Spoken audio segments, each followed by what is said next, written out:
Rise of Africa, the continent, the diaspora, and BRICS explores the relationships that are affecting the global economy right now. This book explores the relationships of the African diaspora's influence on the African continent and why this is important in stabilizing relationships with an understanding of how BRICS impacts the future, good or bad. You can order your copy of The Rise of Africa today on Amazon.com. Neo-diplomacy is the new currency. Neo-diplomacy is the new currency. The reason that I can say that is you have a couple of different factors occurring right now as we speak on the world stage. The dollar is being disrupted. Nations are no longer wanting to engage with the United States. But the third factor that affects each and every one of us is that there is a diaspora from the African continent that's willing and able to engage our brothers and sisters on the continent. Are you ready to elevate your leadership and communication skills to a global level? Join Karis Copeland and Char for the Art of Diplomacy Challenge, a transformative 3-day event that explores the powerful connection between strategic communication and marketplace diplomacy. Unlock the skills to lead with empathy, build lasting relationships, and make an impact in the global business arena, all rooted in the strength and beauty of the African diaspora. Don't miss your chance to learn from world changers and spread your positive influence across the world. Reserve your spot today.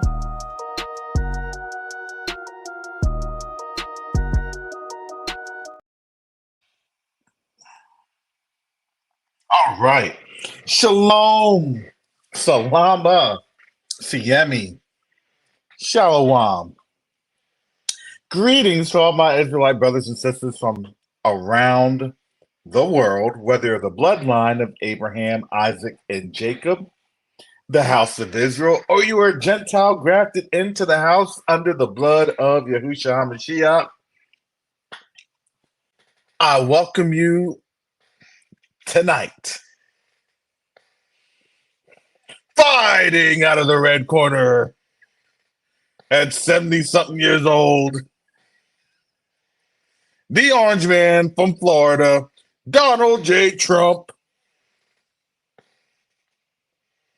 against his opponent, Vice President out of California in the blue corner,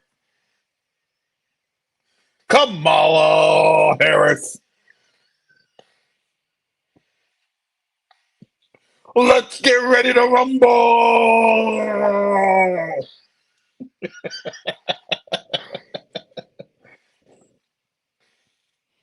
Yeah, I heard that too. They're going to try to do some hypersonic missiles testing and everything else. They've been trying to get this hypersonic missile thing done right, the last, oh boy, I tell you, 4 or 5 years. And understand that's not a firework. That's not a celebration. It is the start of what is getting ready to go down. And they've already started the Russia thing. It already started November 5th. They started the whole Russia thing. Why is that? My personal opinion is Trump is probably going to win. Just my personal opinion. I have no personal anything about it. But one of the things I was discussing a little bit earlier with some folks was the idea of, you know, no matter what, you're going to have Kamala as the quote unquote president, whether elected or not. So bear with me as I have celebrity death match. Bear with me as I take a trip down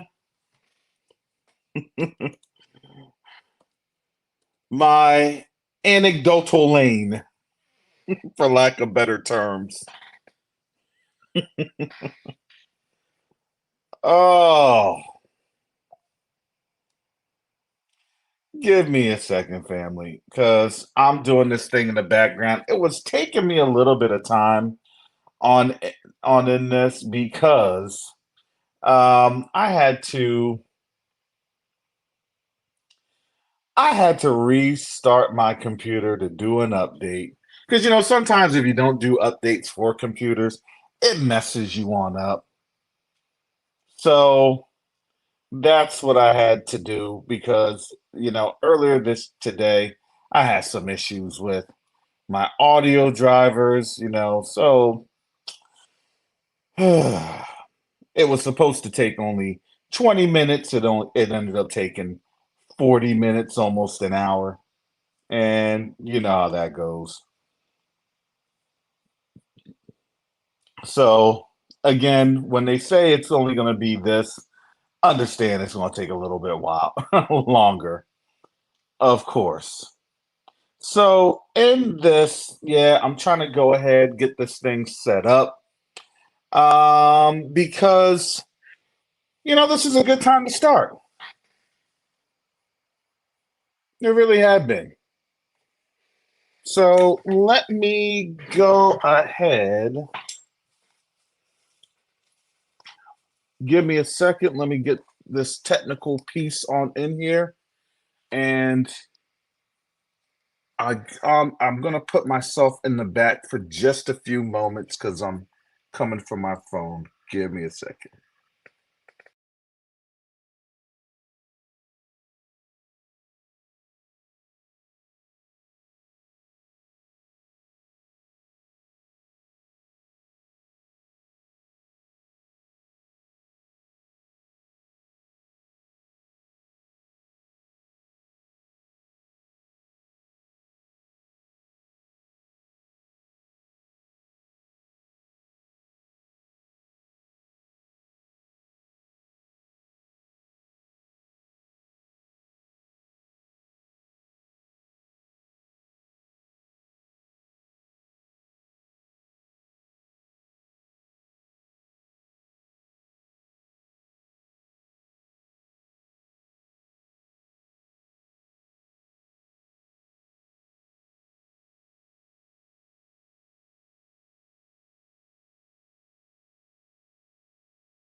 Hello?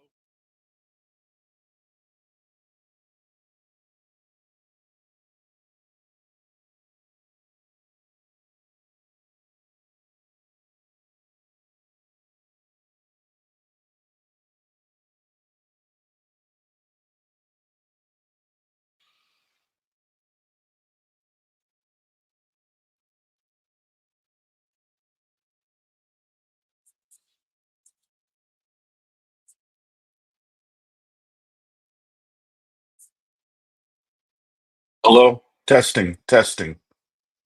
Okay. All right. There we go. Yeah, sorry, fam. Something is going on with these headphones, unfortunately. All of a sudden, my headphones want to go out tonight. Okay. It is what it is on this special edition election night coverage. Dun, dun, dun, dun. I'll be having the funds like that, so I gotta have my own, sound clips, sound bite. Dun, dun,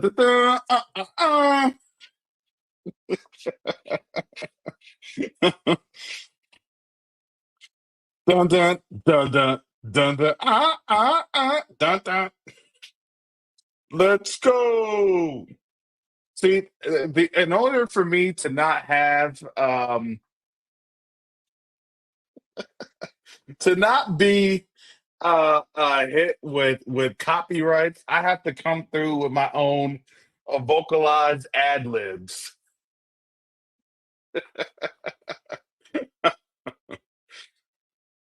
It has to be hummed or beatboxed or whatever you want to call it.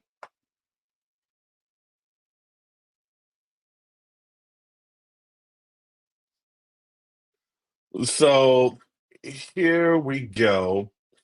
Give me a second, family. This has just been the internet has just been slow all day, and understandably so. It's getting throttled. There you go. If you all haven't had your popcorn just yet, might I suggest that you have your popcorn? Might I suggest it? Because we're going to start looking at some things going on. Because folks are things are beginning to come through.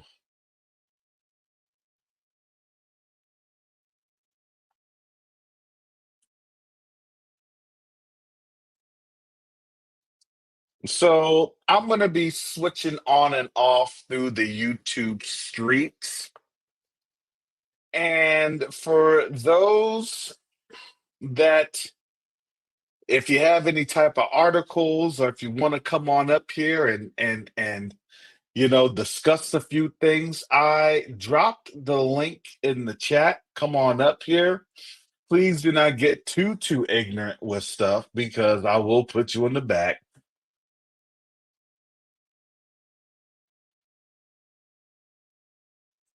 Yes, I've been trying to get on CNN. They don't even really have the stuff on CNN. Um, so right now they're just doing. I'm on like Fox News. They're just doing election day results. Um, MSNBC is on with election results board. They have things live. I'll start kind of showing some things because the panic button is getting ready to hit. So it looks like the next polls are closing in about 30 minutes. And I'll go ahead. I'll share this. We'll share this screen.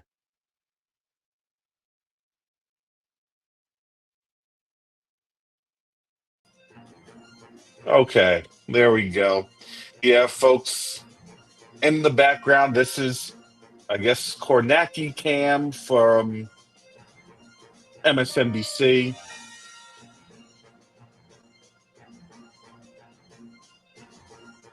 And it looks as though, this is going to be a tight one in Georgia. I'll also will be going to other sources, i.e., X, formerly known as Twitter.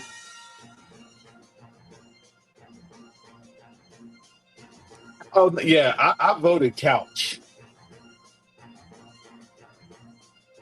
I voted couch.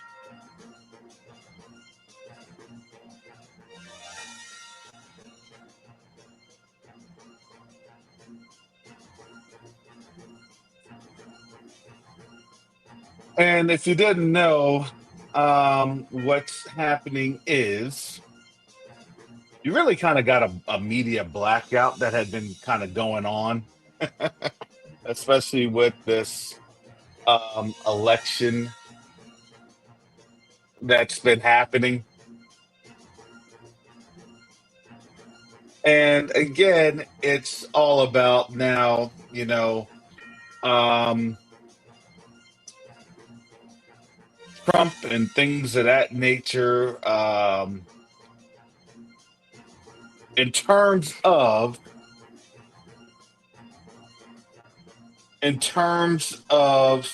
the Russia, now you have Russiagate that started even before you had an election. Larry, thank you for the gift. Hallelujah. I appreciate it.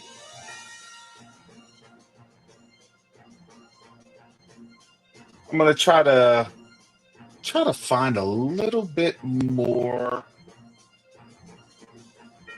results. Let me put this one in here because I'm not gonna lie. I like first posts. They're a bit more up to date and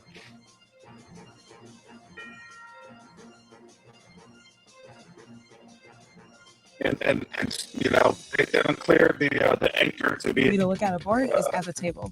What's most important to me is to see all of the team's projects. So I add them to the board just like this. I work with a lot of files, so I add a files column right here. And of course, threats. Those threats were handled professionally by our chief, and you'll hear from him in a few minutes. As a result of that, 5 of the 177 precincts will be staying open a little later, a little later, meaning after 7 p.m., anywhere from 10 minutes to 45 minutes, based upon the time that they were closed. So I am personally well pleased, thrilled with the results of today's election, and I will give Fulton County, Georgia, an A for the great work that we've done. I'd like you to hear from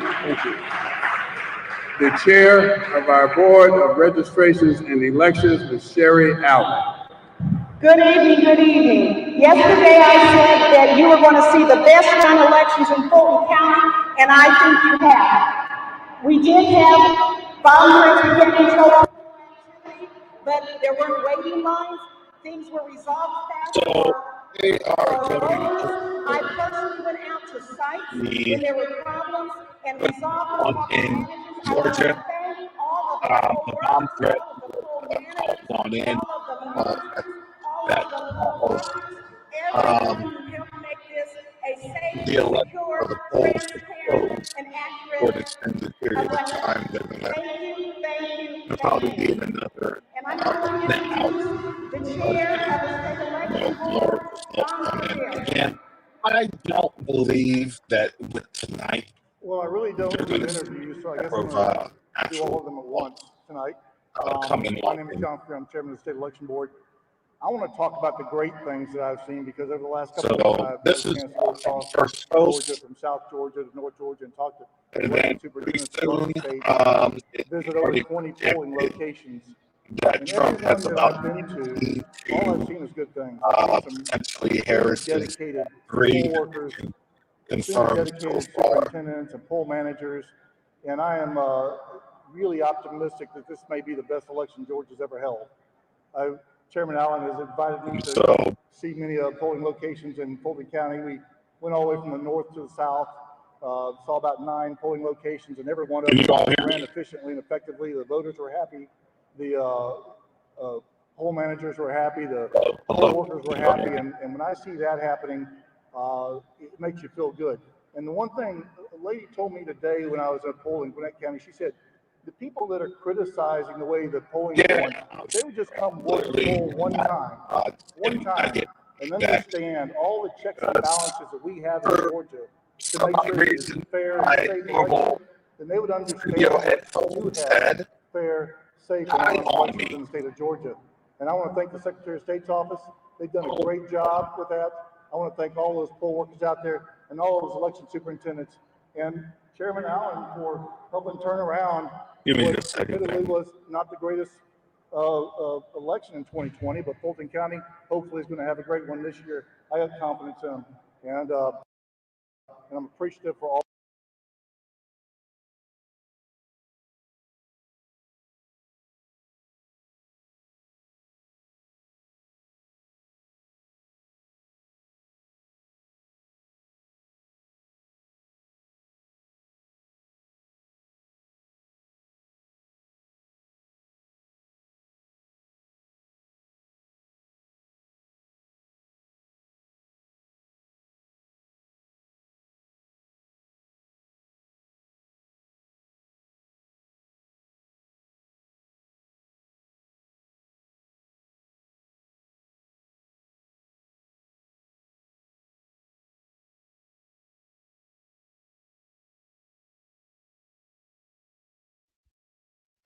Okay, I'm back.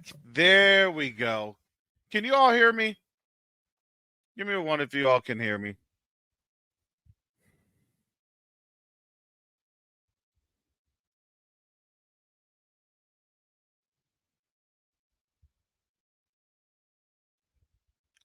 Man, yeah, a lot of stuff did go down in Israel.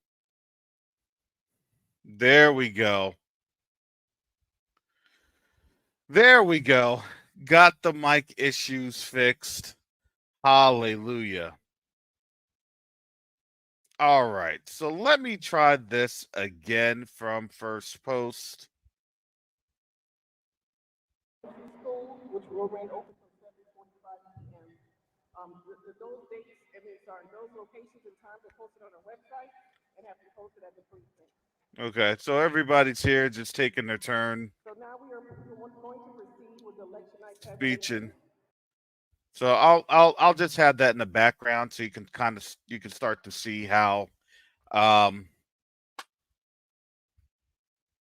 you can start to see how the numbers are coming in. So everybody's just having their turn speaking.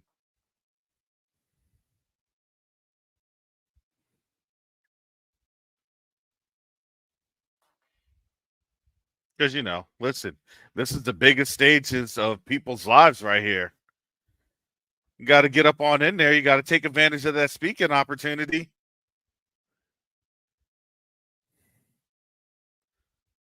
Man, this is it.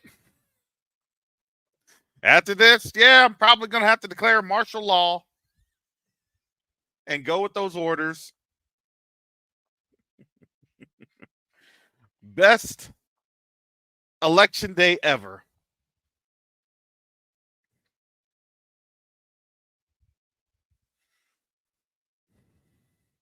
And, I don't think things are going to get so traumatic.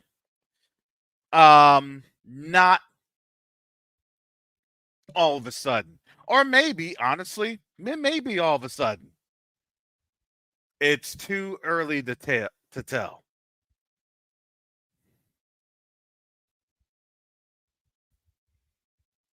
It's too early to tell.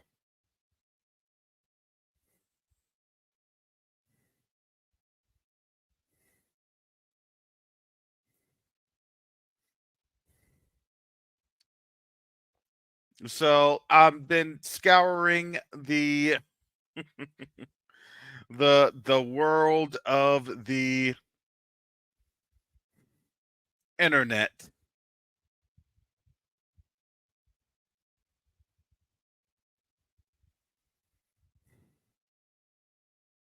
Because, well, frankly, a lot of things are getting ready to get interesting.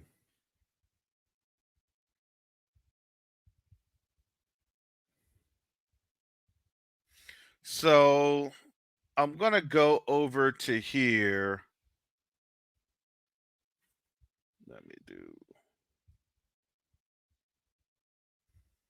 Let me do this.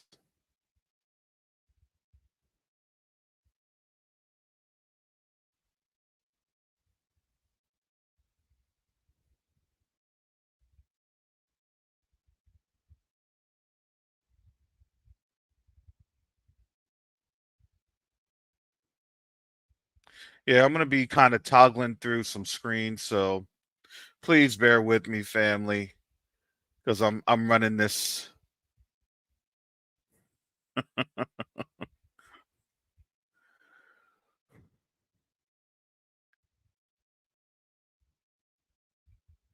Running all this real quick.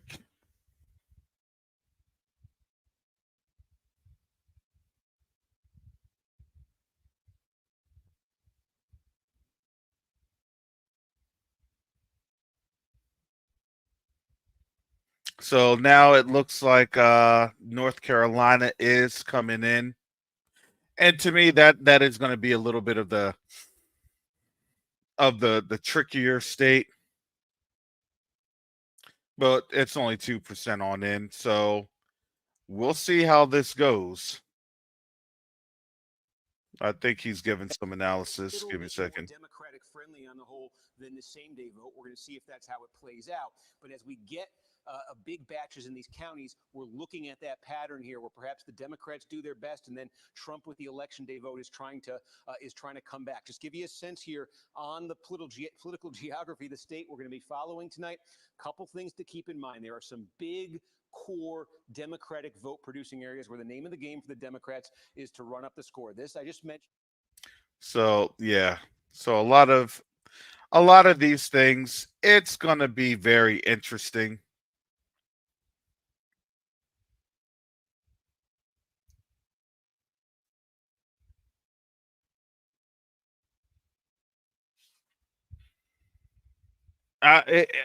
We're going to hear the hanging Chad comments.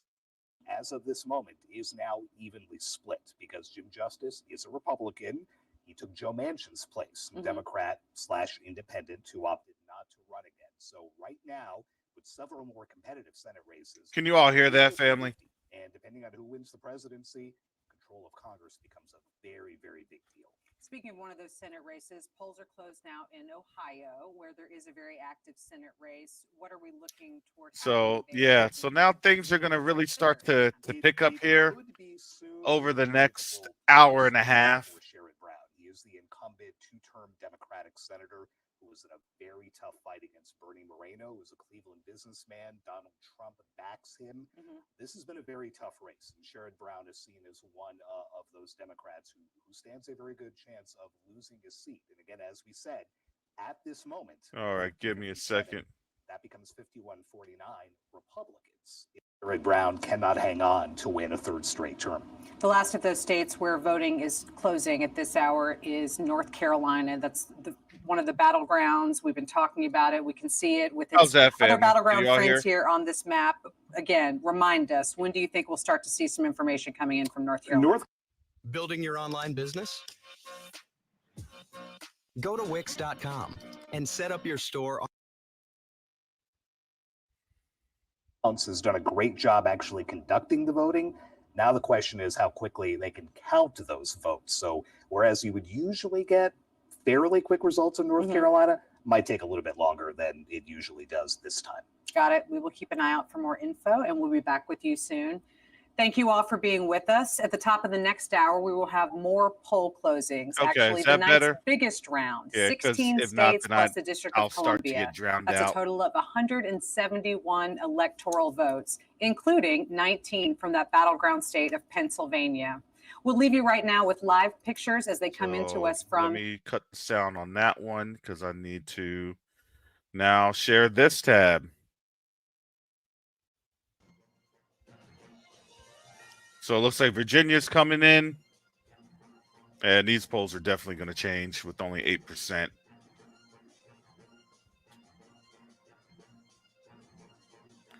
So North Carolina is going to be up for grab. 9%. It's still too early to call in Georgia. You still got a lot of Metro Atlanta that should be coming in about another 30, 40 minutes. Still have a lot of metros there in Augusta that still needs a report. Valdosta, Albany, Columbus. and then your Macon areas. Your northeast Georgia. Those are those outlier areas east of the metro. Those are going to be Trump areas.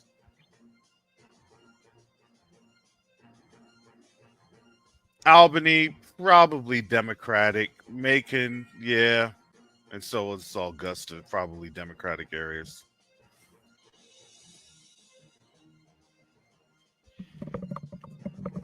So this will be very interesting to kind of see.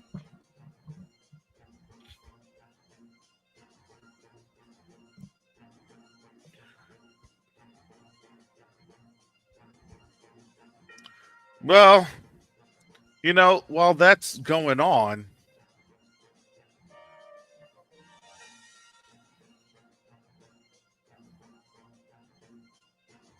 you still have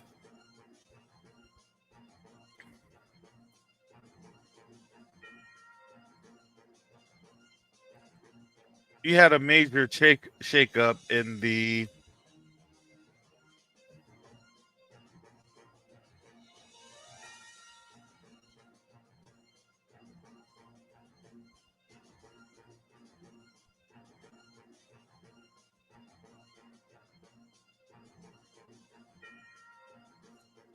So you have a lot of things that's happening. Let me kind of tell you this. I'm going to switch it to this.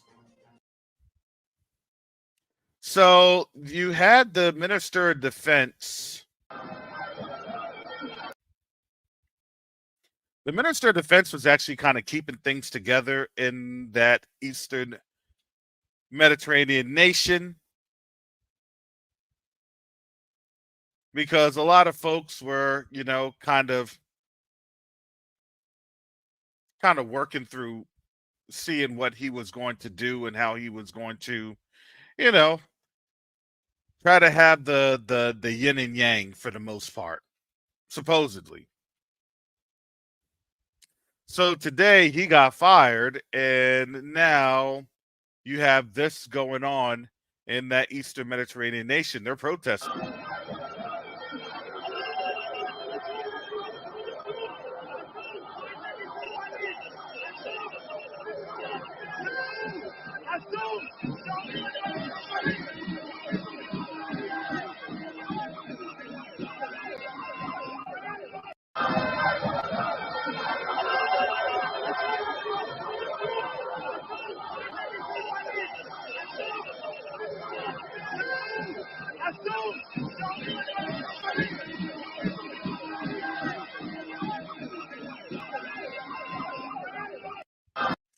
So someone feels very strongly about something.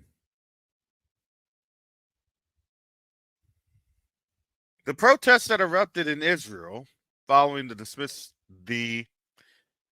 dismissal of Defense Minister Yoav Gallant have now escalated, with demonstrators demanding the resignation of Prime Minister Netanyahu. Let's go ahead and let's see what is happening, because this has been happening.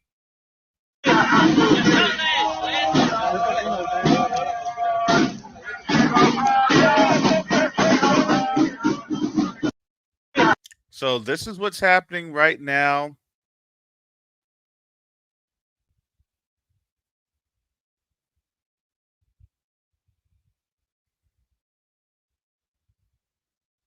In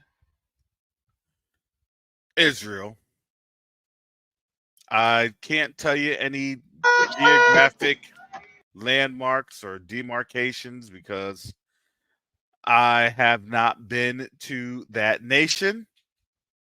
Closest I ever got to Israel was Jordan.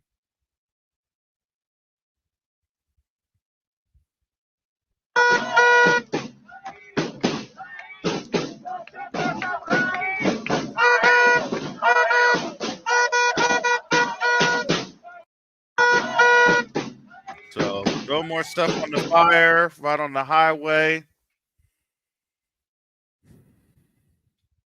That'll start to get people's attention.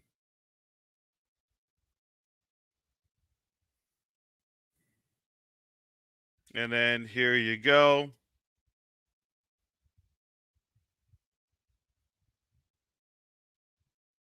This doesn't have sound.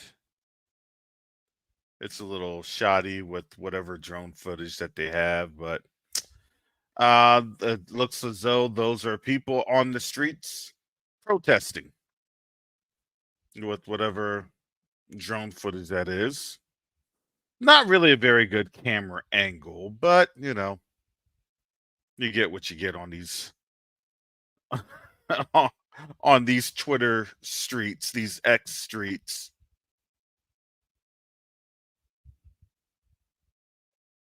Let me go ahead here. Because let me just kind of give a little bit of my breakdown and my analysis on why you're seeing what you're seeing.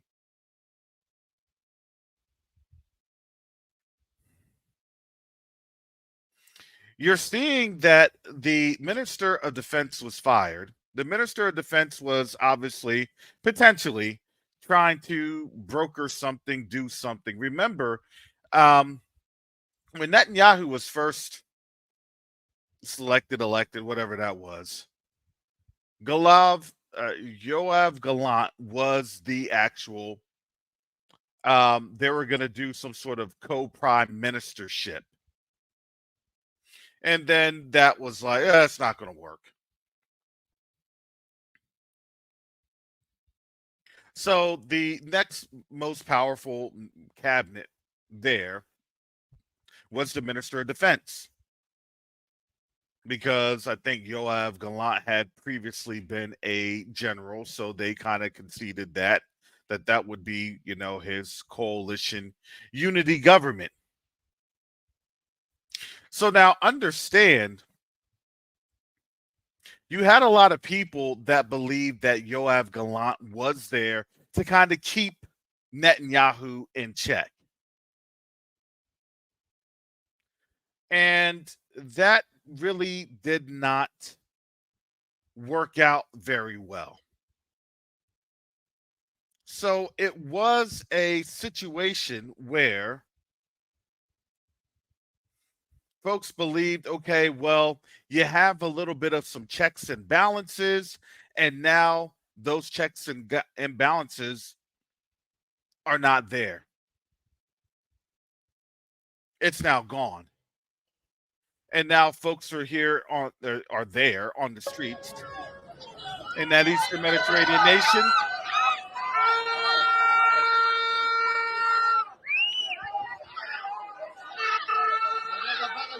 And they're losing their mind.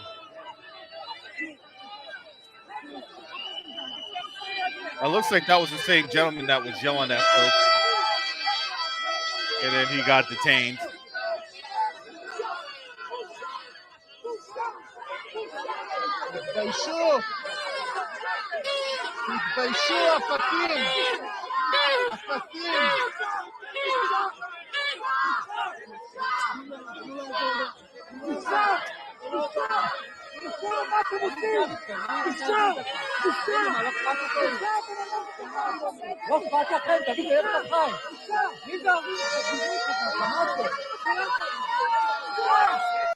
So to caveat, keep in mind, they're not even allowed to show you any of these images. And these images are being shown.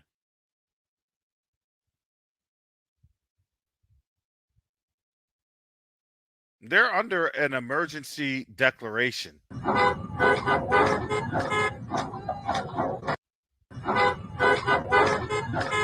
So this man is burning tires. He's putting gas in the tires to get them burnt.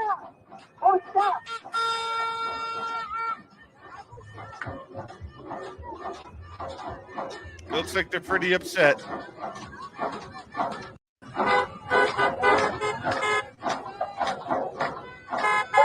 This is in that Eastern Mediterranean nation.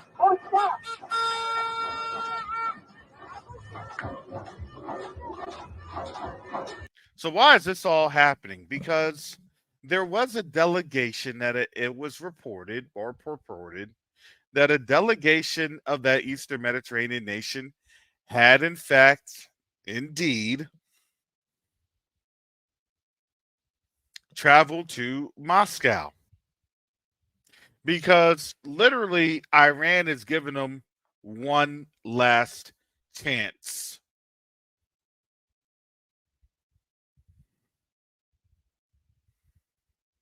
One last chance, take it or leave it, because they're giving them every single out that they can. Is this really what you want? Is this really what you want? A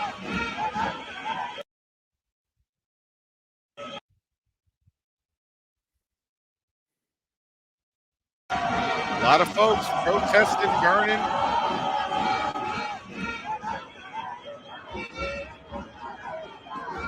And remember, this is on the backdrop that they're about to get walloped.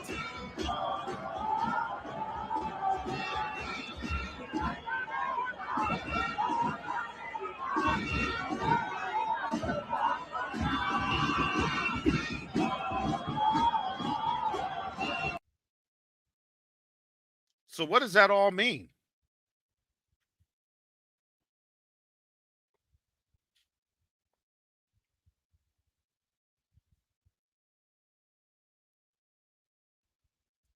Well, to me, that means that this is their last act of desperation.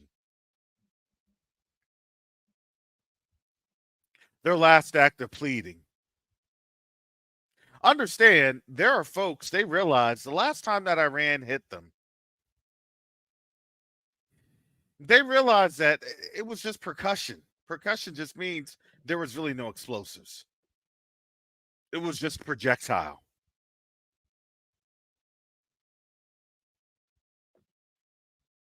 With a lack of a warhead.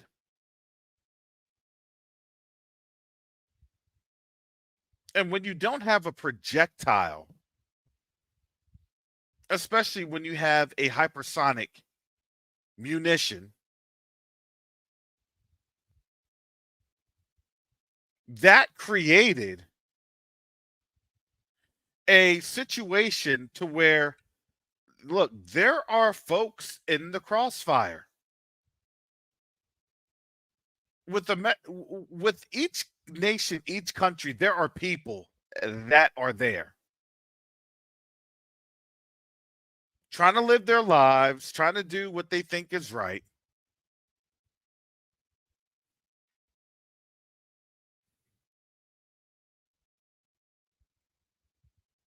And what they're trying to do is they're trying to show the world, i.e.,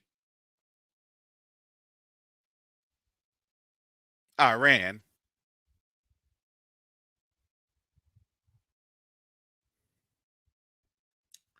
that they don't want to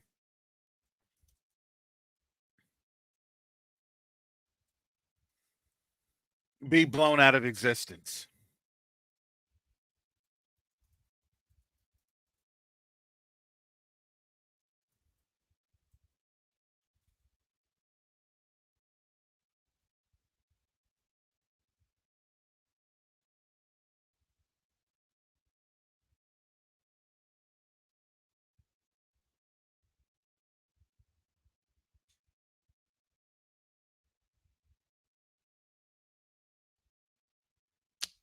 So this is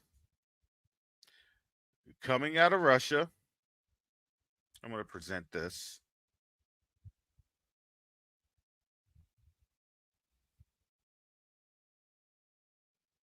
So while everybody's distracted with the election, this is what's coming out of Russia.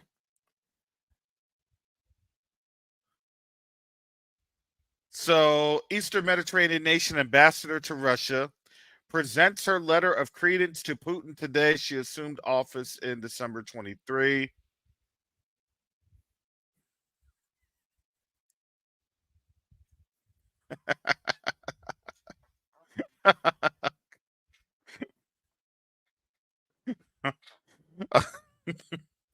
I'm sorry, family. I'm laughing.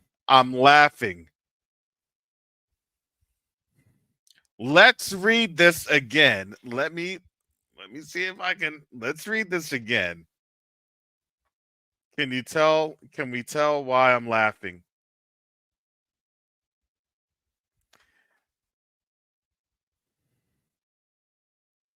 Eastern Mediterranean nation ambassador to Russia, whatever that is, presents her letter of credence to Putin today.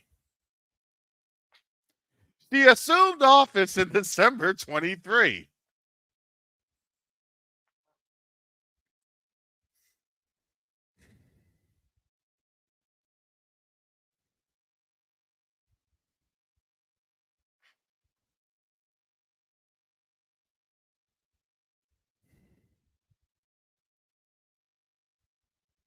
Does anybody know why this is problematic?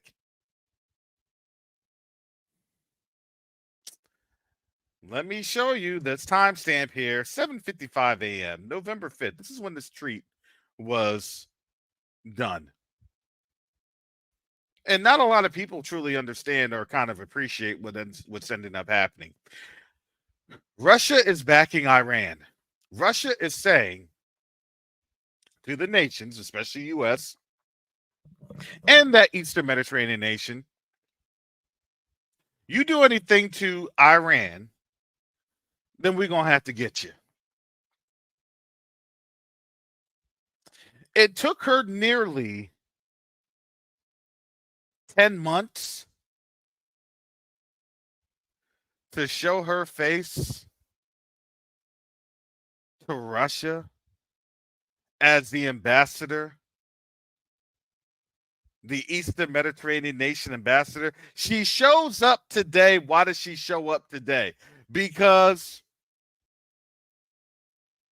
they're begging. Please tell Iran not to go too hard on us. Please tell Iran not to do anything. We want to survive.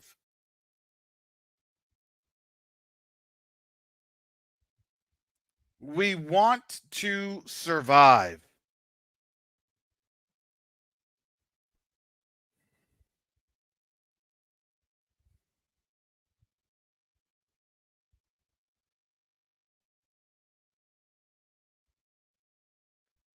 $4 years for what? I kind of laugh because I truly don't think a lot of our people don't understand the dire economic position that the U.S. dollar is under.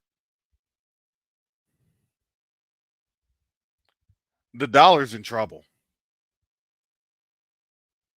No, what's going to end up happening is right after this election, there's going to be a whole lot of people getting laid off because the dollar is not being supported by any other country really buying dollars like that. The Ponzi scheme is failing. Ain't no 4 years and no.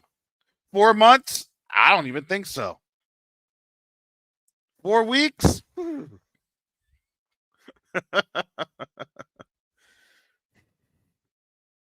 do you think is going to be happening when a lot of people start losing their jobs? They're going to have to occupy their time doing something. They're going to have to occupy their time blaming someone.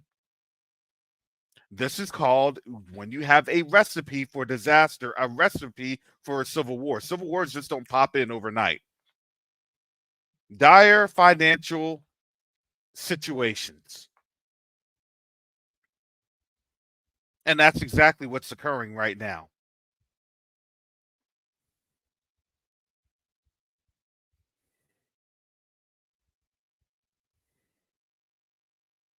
And understand, if the U.S. is in trouble, then guess what? That Eastern Mediterranean nation's in trouble because it's the U.S. that does what? Funds them. No, you'll never have your reparations because why? Because they're the ones that get paid it. I've already said it.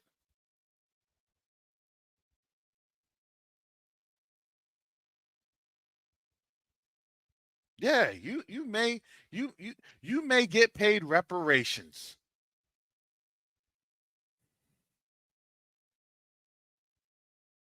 But it's only because that Eastern Mediterranean nation got wiped away. And then they're going to be coming over as refugees. And then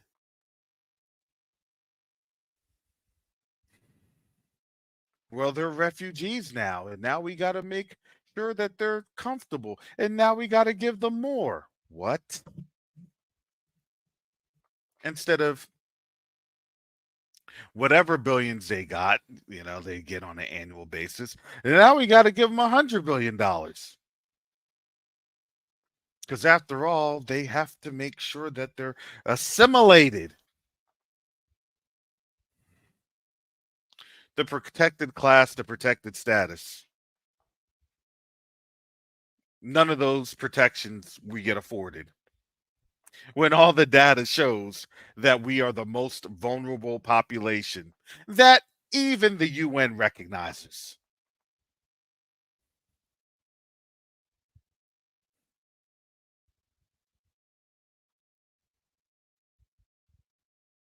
And reparations won't be worth anything when BRICS is crashing the dollar. That's just how that goes.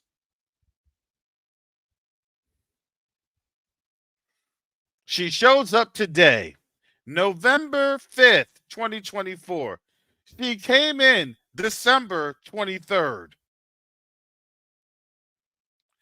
All right, today I want to show up for my job. I'm here to show up for my job now.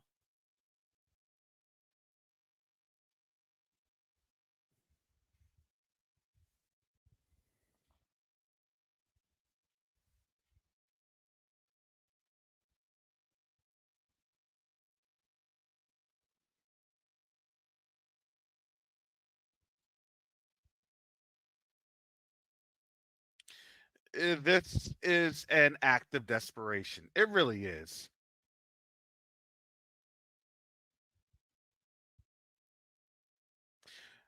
Where and how that's going to play out, it's going to be interesting.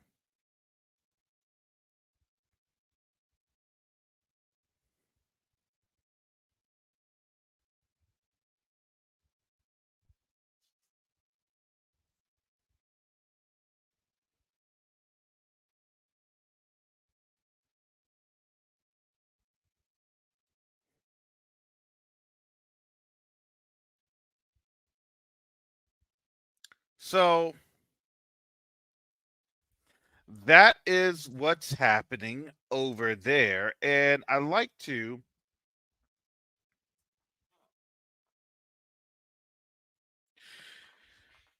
get a little bit more understanding of what's happening over in Iran. We'll say Iran, but it's actually Iran.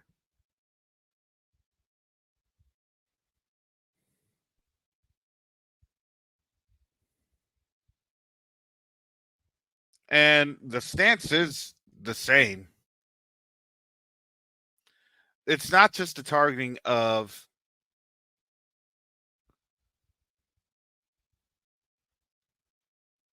the Eastern Mediterranean nation, it is also the targeting of U.S. forces in the Middle East.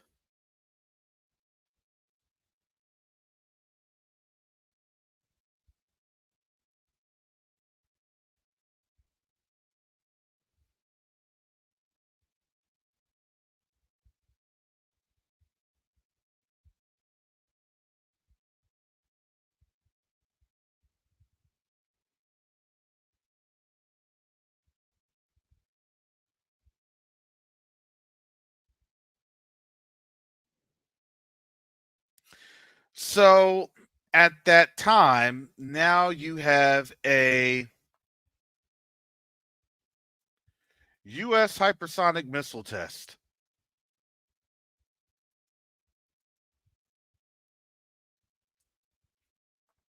Keep in mind that we have not received any confirmation that hypersonic missile is actually effective. Because believe it or not, we don't get that information. If it was actually effective,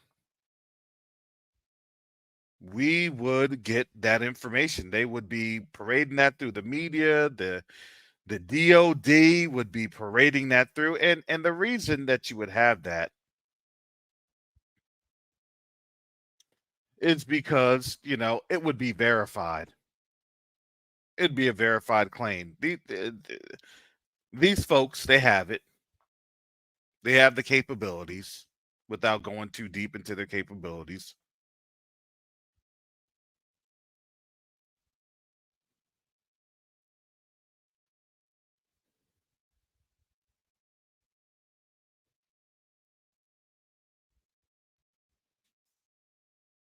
So the problem that is there, this is the first field test.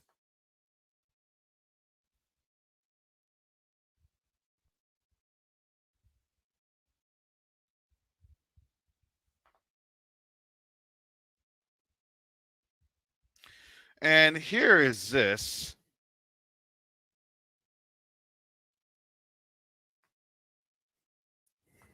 I'm hitting you with a Back to the Future article.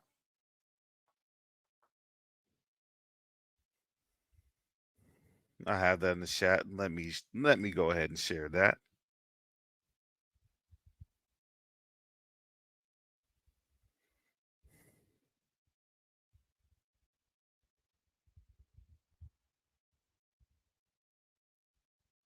All right, give me a second. There we go.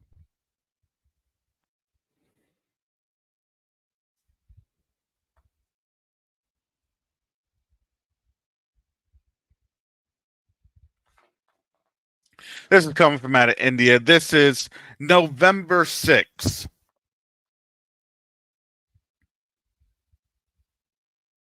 5:30 a.m. November 6th. Back to the Future. Why is America testing a hypersonic missile on Election Day? Once the polls close. A Minuteman 3 missile launched from Vandenberg Space Force is set for after polls close, raising public concerns amid global tensions involving Ukraine. Well, because folks they got to get this war started.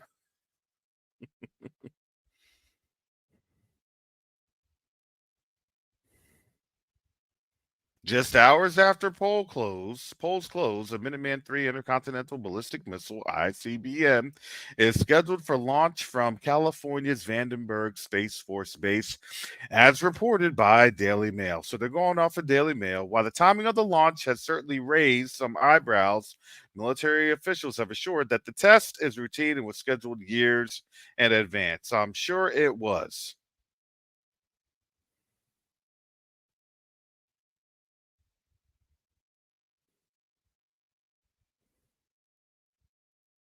So it's going to be 11:01 p.m. Pacific time on November 5th, which would be 2:01 a.m. Eastern Standard Time.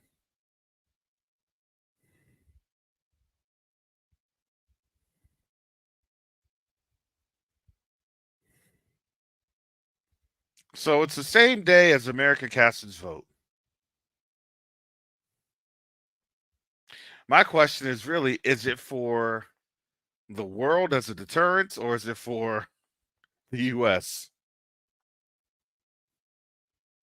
We know we're going to have some issues. Don't get too uppity.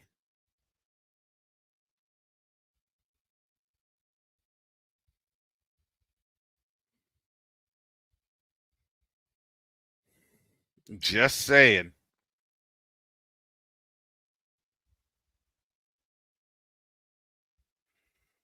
Here we go. I'm going to come back to this.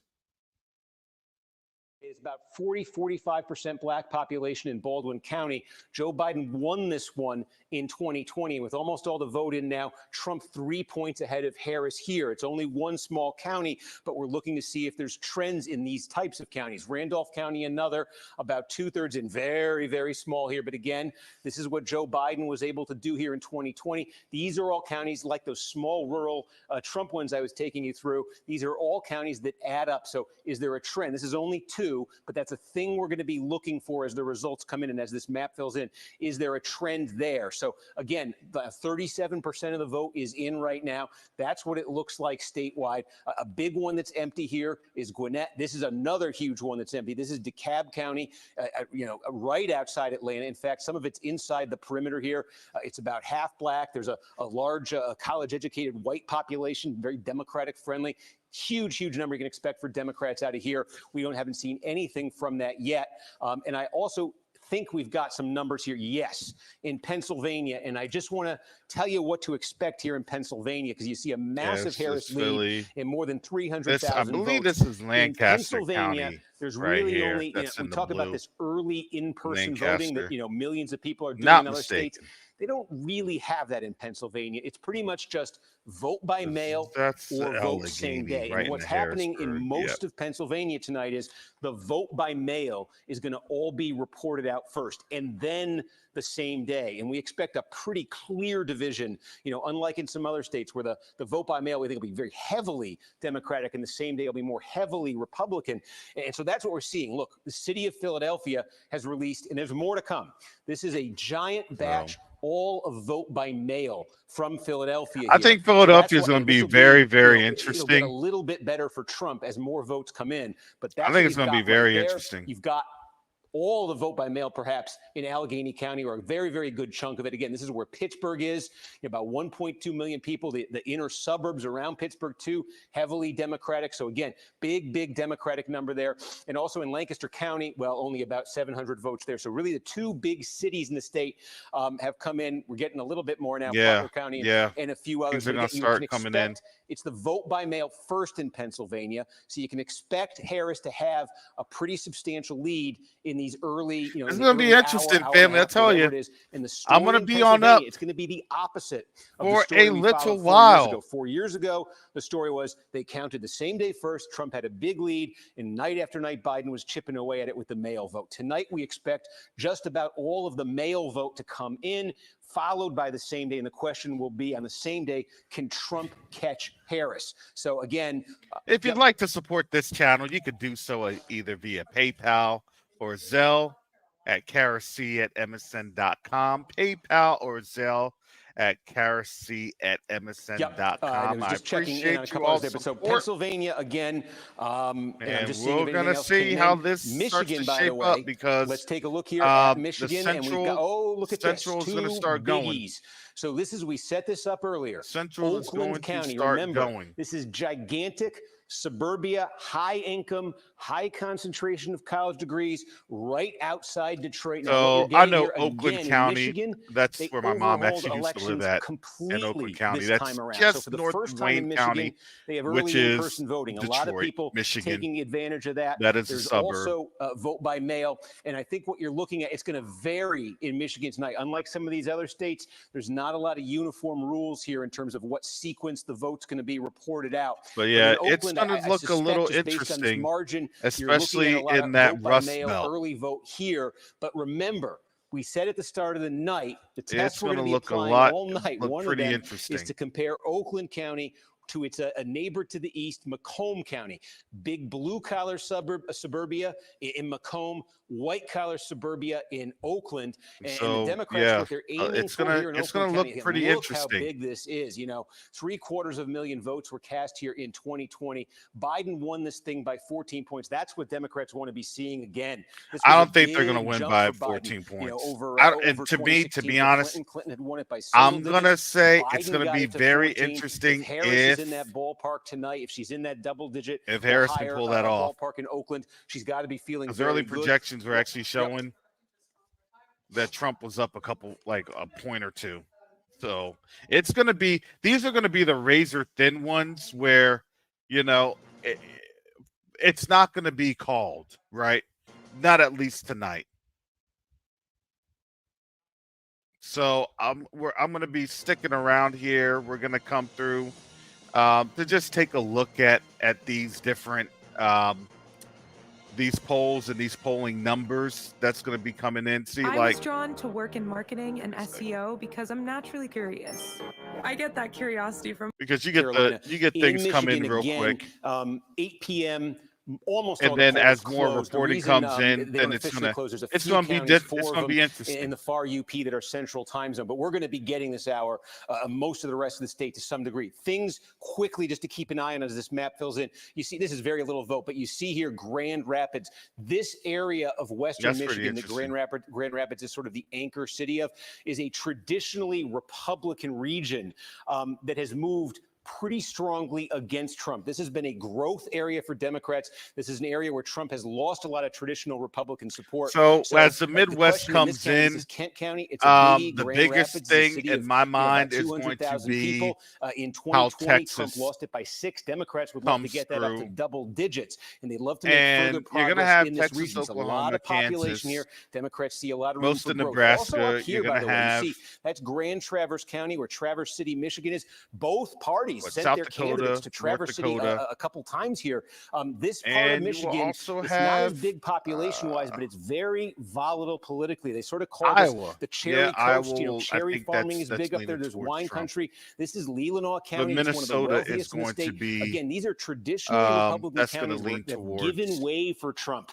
And this is one of the counties. It's going to be very interesting. Just a little bit of the vote is in right there. It's where Traverse City is, but that's one to watch tonight if it turns blue. Democrats would love to shift that one. So again, Michigan, it's early. Those are some of the things we're going to be looking for. And of course, I don't know who's on out there that hasn't seen a dramatic increase in groceries over the last 4 years. Like, I'm sorry. I don't know who's on out there that hasn't really understood that in here, in the billions of dollars that they could have used here in the United States had gone over to Ukraine. This is Raleigh, state capital. This is one of the biggest Ukraine single is totally a Democratic counties in the state. Not Ukraine much in Democrats. popped off massive under margins here Obama. in Durham I remember County here, that. I was Orange there County, for that. Chapel Hill, University of North Carolina. Also important for Democrats, and there's not much here right now, but it's sort of they call it the triad. This is where this is going to be very interesting in terms of how to Forsyth County. This is where Winston-Salem is. They're red now with almost no votes in, but these are core Democratic counties and should be. We want to see those take shape tonight, and I want to draw your attention to a county that I think is going to be very key to telling the story as it unfolds in North Carolina. It's this one right here. Don't pay attention. There's almost no vote, but Union County's massive. Tonight. It is a big bedroom community suburb of Charlotte, Mecklenburg County, and it's still a very core Republican county. The banking industry is very big in the Charlotte area. It's sort of a bedroom communities made by the banking industry. Maybe think of it that way. Just take a look, though, at Union County. Here's the trend. Again, it's slippage for Trump. It's more dramatic in other suburbs around the country. So Trump won here by more than 30 points in 2016. In 2020, we'll see how Trump that still goes. won North Carolina. Let me cut the sound on that. And I'll come over to first post. So it says that Trump has projected to win West Virginia and Indiana. So, yeah, these are polls that have closed.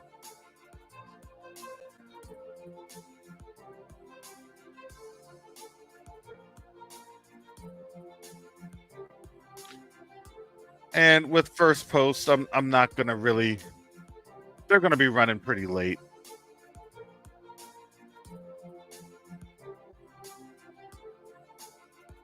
So yeah, so when these Midwestern states come in, the 7, 8, 9, seat electoral college vote, they'll be coming on in.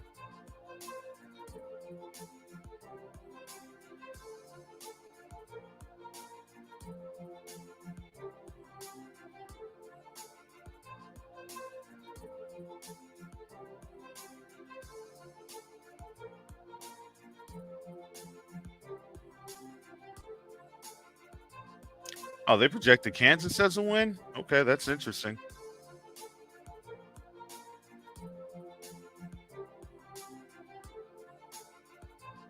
Well, it's probably that she's winning because the polls had just closed in Kansas probably 20 minutes ago. It's 7 o'clock there that time.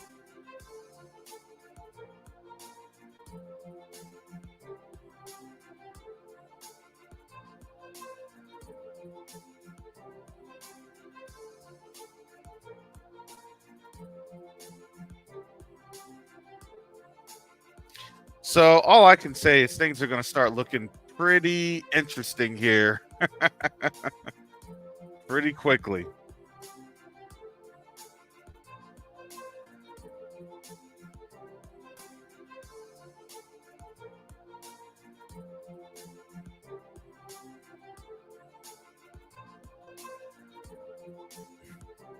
They have a team Trump versus team Harris. Is this for real? All right. I'll flip off because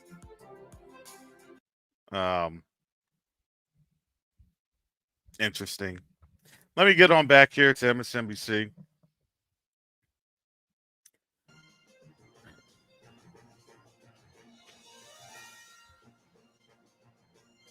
Let's see how this thing goes. This is going to be interesting, family.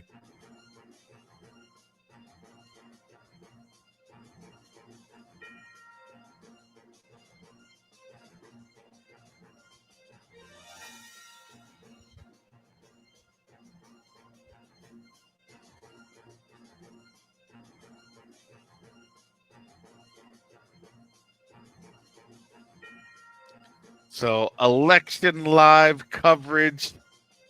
I like to see the statistics as they come on up. See what type of major changes and things of that nature.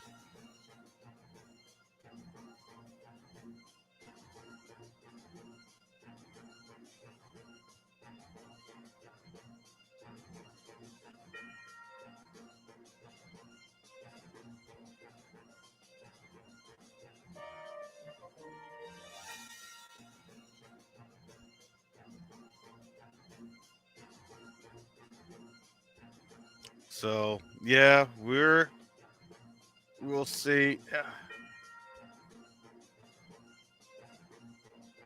Yeah, so it looks like Trump took Missouri. They're not really calling Kansas, and they're not providing any like calls or details. Maryland and Virginia. I mean, even Virginia is going to be kind of close.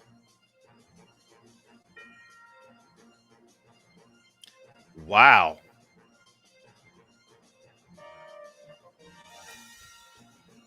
Wow, Hillsborough County is red. That is interesting.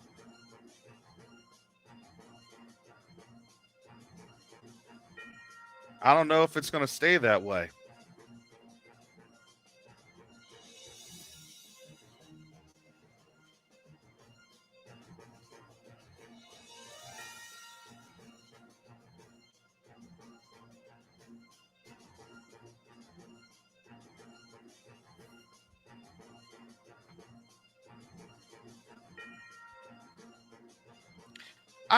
I don't know if Kansas had gone blue. That was on First Post. And that's those like initial numbers that they always kind of come on out with.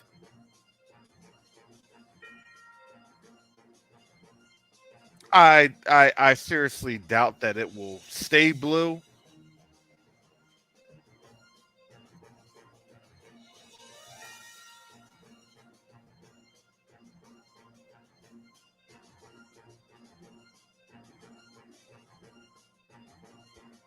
So see how Ohio kind of caught up because those initial numbers came in and,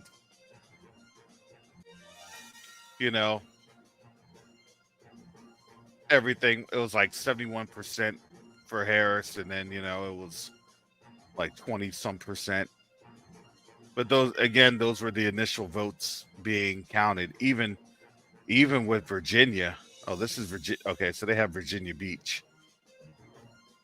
I can see that. In Southeast, yeah, the conservatives. But that's still pretty close. I think that's a lot better than what folks were expecting.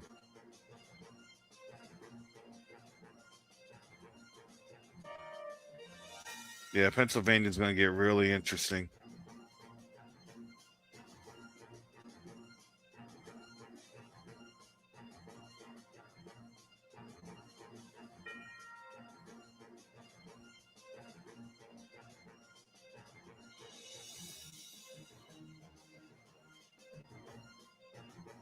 So,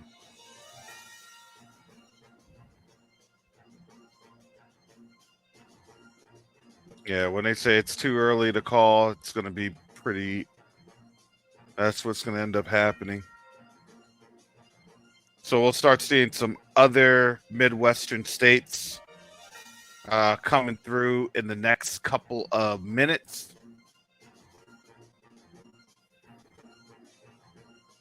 So it won't really be any surprises.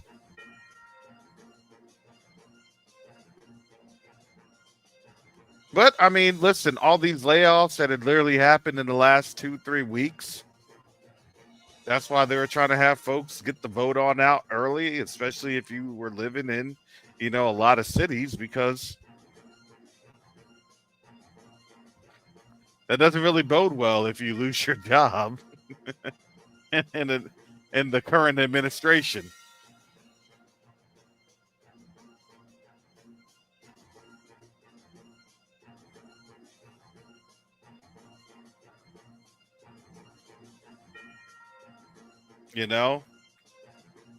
And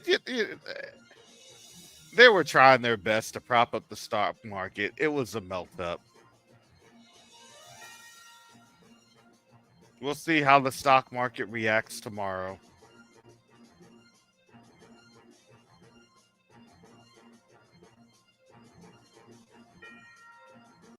We set up the Harris Fight Fund program to protect every vote.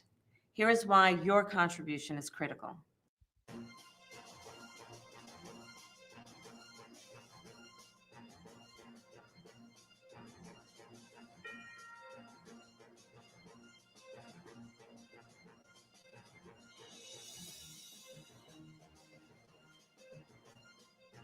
Yeah, so see, these are leaning. Let me share this tab.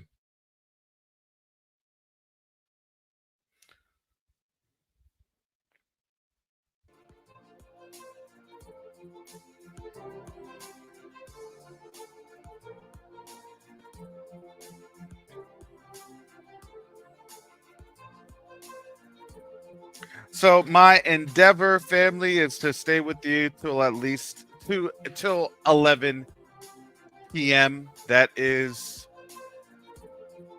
what I am working towards.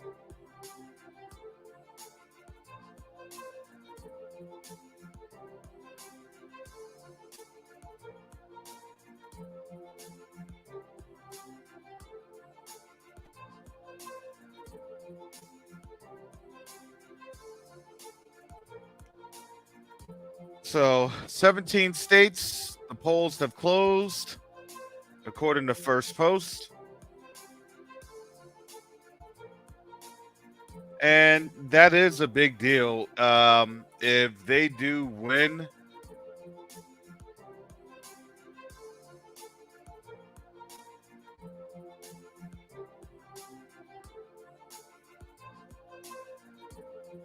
I never get these. I never get these. I don't know. Somebody explain it. Well, they always have a choir singing. like for what?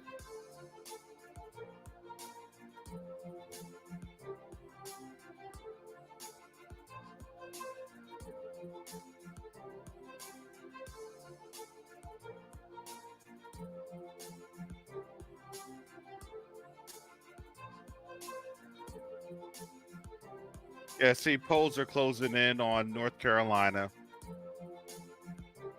Things are going to start going through. I think that we always knew it was a whole lot closer than what the media was saying. It was like the most, I don't know. When people say this is an interesting election, it was like, how big can the lies be generated, right? Well, the bigger the lie, the bigger that folks will believe the lie.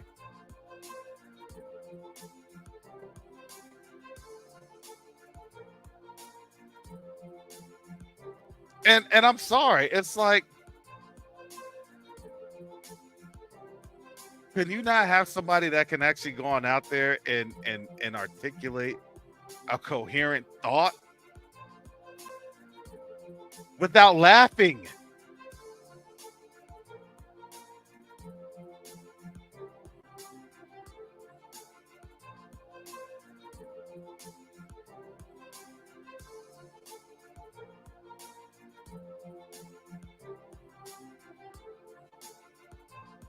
I'm gonna do what better? She couldn't even articulate what she was gonna do that was better. I'm gonna do a better job because we're not gonna allow Donald Trump to get into office. I'm gonna do a better job with policies because we're fighting for democracy to not have Donald Trump in office. That was the whole substance of her campaign. Y'all can't tell me anything different. That was the whole substance of the campaign. I'm the better choice. First major poll closings begin in the United States as voters seal the fate of Kamala Harris and Donald Trump in the race to the White House.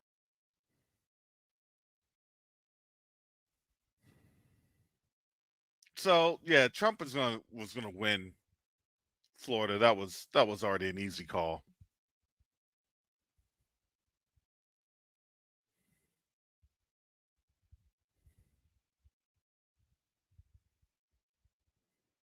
We already knew Trump was going to win West Virginia, Indiana. Those are some easy ones.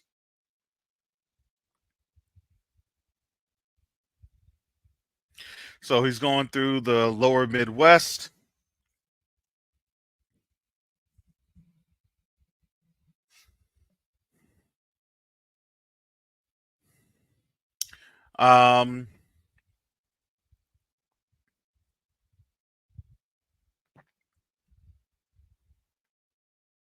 Yeah, we'll definitely see how Texas goes. That's going to be an interesting one. But I think they already know that Texas is going to go for Trump. So not too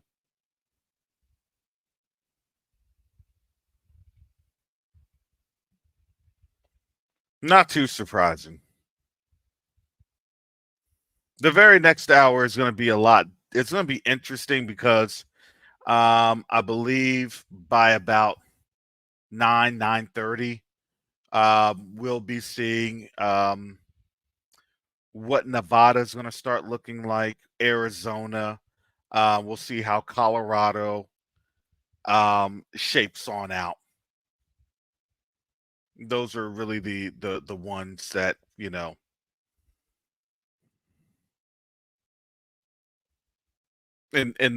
those tiers, in those corridors. I think everything else like Utah, Idaho, and Montana, that's going to be in Trump's hands. So nothing there that's going to be too surprising. It's just really going to be how Arizona is going to look and how Nevada is going to look. And the thing is, to me, it's going to be how Nevada looks.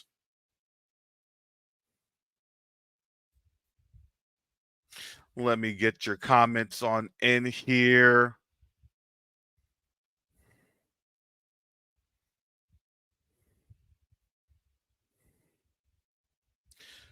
So at least we haven't heard a prayer asking the angels from Africa to come over and cover the election. That's true from Let's Be Real.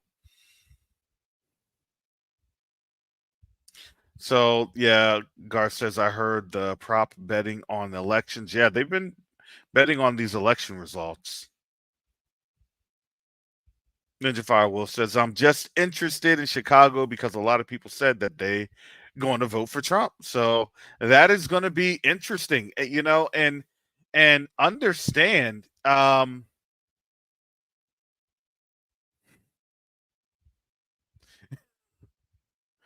that would be horrible for the Democrats to lose Illinois. Yeah, thank you, Sean. Listen, I'm tired too. I'm like, do I really want to be up till 11 tonight? That's going to be, yeah, I'm going to be tired. Because then y'all going to expect me to get up tomorrow. Wait, where's Brother Karras at?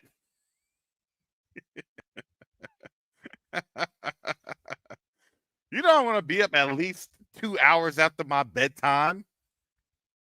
And with my sleep schedule, I have to coordinate. Okay? I got to coordinate. You see this bed? You see this pillow?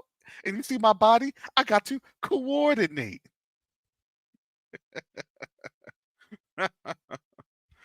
Oh. Let's switch back to MSNBC, the election results, and let's see what they got to say.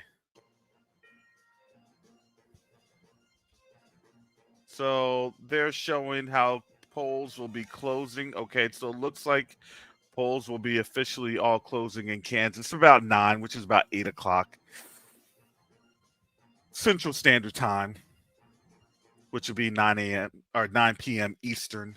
Yeah, and again, now a little bit more than 10% statewide, heavily the vote by mail here. That's why you see such a massive Harris lead. Not just heavily vote by mail, but heavily Philadelphia and Pittsburgh area, Allegheny County. Those are the two biggest in the state. So I think why don't we just give you a sense here over the next couple hours as Pennsylvania starts to take shape, what we're going to be looking at, because this could be absolutely critical, obviously, when we start talking about road to 270 scenarios. So, first of all, for Democrats in Philadelphia, it's just a question of margin. Harris is going to win this very big, but let me just show you what happened in 2020. This is what it looked like, and this was a margin for Democrats. You could see Biden 603,000, Trump 132,000. That is a margin of about 470,000 votes for Democrats out of Philadelphia. I think one of the numbers to keep an eye on as Philadelphia and Pennsylvania comes in is, does that get up to, if that got to 500,000, maybe set that as a bit of a benchmark here. If Democrats can get that up to 500,000, I think they're going to be feeling very good about what they can do in Pennsylvania. Can they drive that number up? Because, while this is a big number for Democrats, this 81-18 victory for Biden over Trump, there was a little bit of slippage there. This is just the city of Philadelphia. A little bit of slippage there for Democrats. Give it relative to what they used to get out of Philadelphia. It's because in 2020, in part, Trump made gains with Hispanic voters in Hispanic precincts and neighborhoods of Philadelphia. So that's one of the things to watch tonight. Democrats are getting a big margin. We'll see what happens in Philadelphia. North of 470. I mean, nothing's going to get any better. It's just going to be another point or two. These are going to be hot spots, so we're going to be in my opinion. That's Philadelphia. So big thing. Look, the way I look at this, I'm going to mute him real quick. These four right here. It's Delaware. So the way I look at all these places, right? These are hot spots. All these places, these are hot spots. Well, we have a president that's going to take away this and take away this and take away that.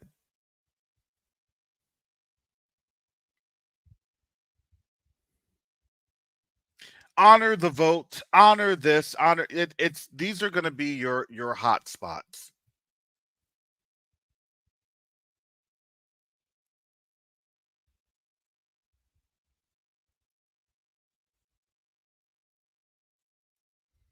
Because they've already told you what they're going to do. Again, folks are saying that now you're going to have election protest that's going to already start going on.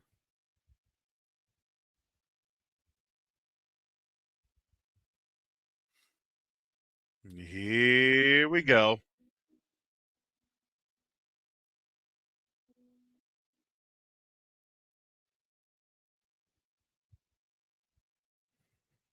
Give me a second, family. All right.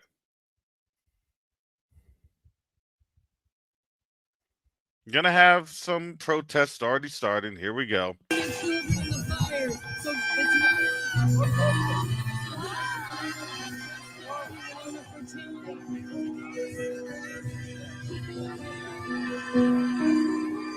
And this is happening right there in D.C. I think this is over by Lafayette Park, if I'm not mistaken. So they're right in front of the White House, and I'd like to kind of find out what is their definition of fascism. I mean, how does I don't even know. I don't know.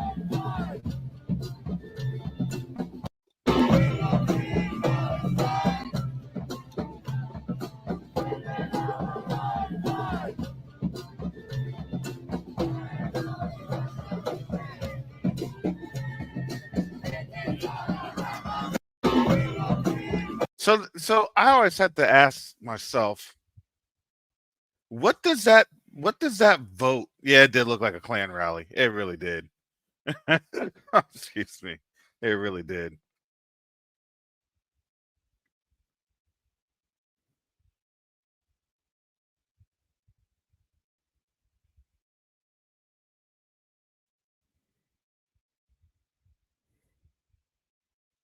So what does that really mean for their vote? Because no matter what, you can do all the protests as much as you want, but who are you going to really vote for? You're going to vote for Harris, it's going to do all the same. And then you're going to vote, or you have the alternative Trump that's going to do the exact same, even probably worse for the Palestinians. I'm just saying.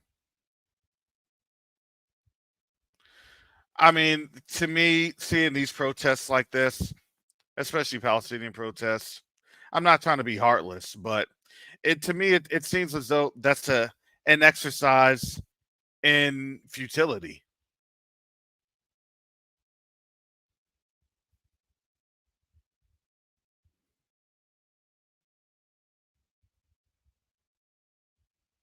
It's select. So yeah, so folks are coming on out. Let me show you this. See what he's got to say. It's election night in New York, and polls will be closing soon, but the excitement is only rising. There's various demonstrations happening throughout the city, and we're here outside of a No Votes for Genocide demonstration happening in front of the News Corporation, where people are awaiting the results of the election. It's okay.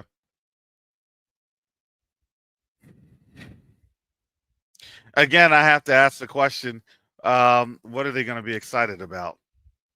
Because those are the only alternatives that's literally on out there. those are your choices. You're stuck between a rock or a tighter rock.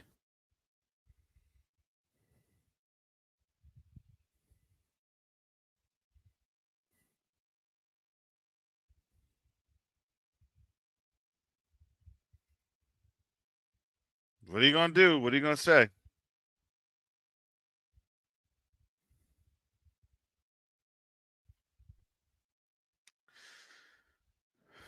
Well,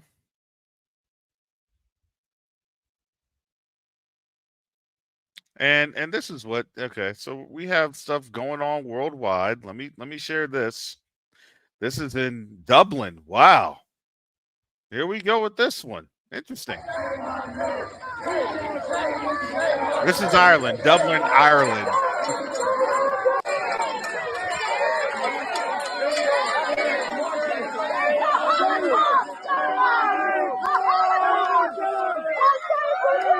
We're here outside the Guinness storehouse in Dublin, where Guinness is brewed.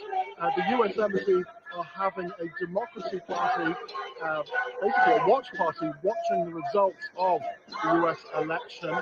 and some protesters have shown up with pro-Palestinian flags. I'm here today because it's the only thing I can do in support of the people in Palestine who have no power to do anything.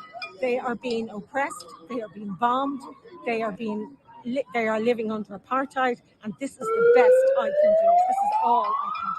I'm outside Guinness Storehouse protesting because the US ambassador is inside dying while children are dying in Gaza. And I'm out here because I live in this area and I disagree that Guinness should be inviting the US ambassador here to our community. And we stand up in solidarity with Palestine. Well, what does that really do?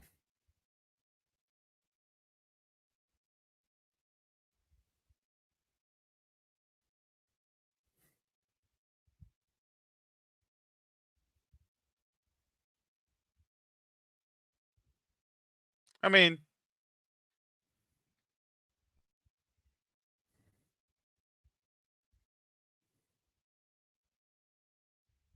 they're still gonna enjoy their Guinness, and I'm not much of a Guinness fan. I'm not. That sucker is way too heavy. Feels like you drink a Guinness. It's like you've already. It's like you drunk a beer milkshake.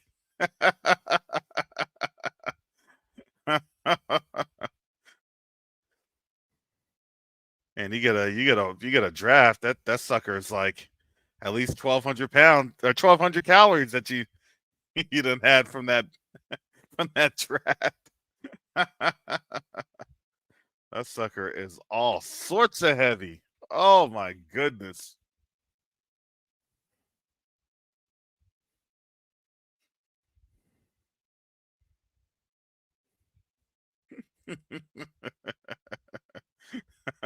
That sucker's just gonna sit right in your gut. That's all that Guinness is gonna do. Just sit right in your that's not a beer. That sucker's a gravity bomb. That's why you got. Yep. You get you don't get a Buddha belly. You get a Guinness belly. That's what. Yeah, it is a meal in a cup for real.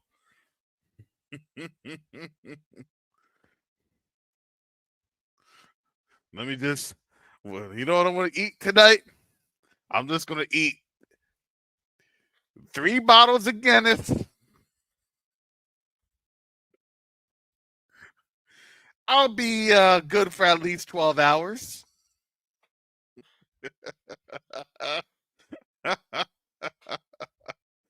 Oh my goodness.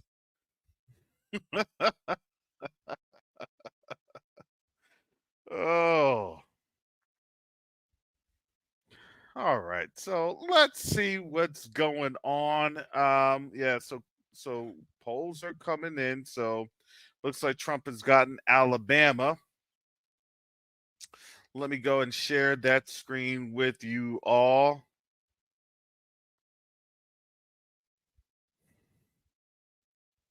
Again, yeah, these are going to be some really interesting hot spots that's going on.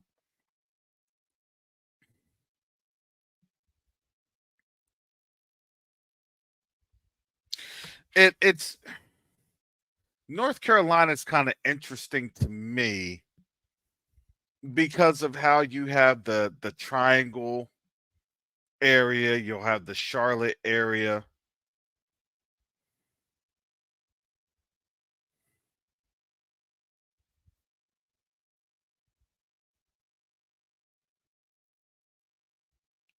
Yeah, once Mississippi closes,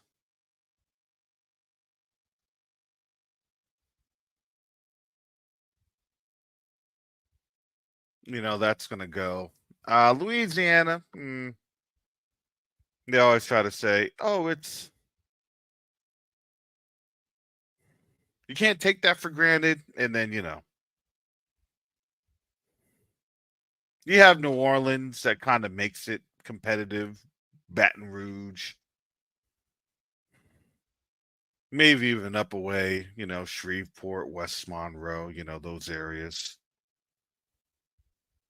But they're all kind of the same. So you really have from now, he's going to have the Sun Belt, the Gulf Coast, the Sun Belt. And North Carolina is always kind of one of those. It's a hit and miss kind of area in terms of how folks are going to respond.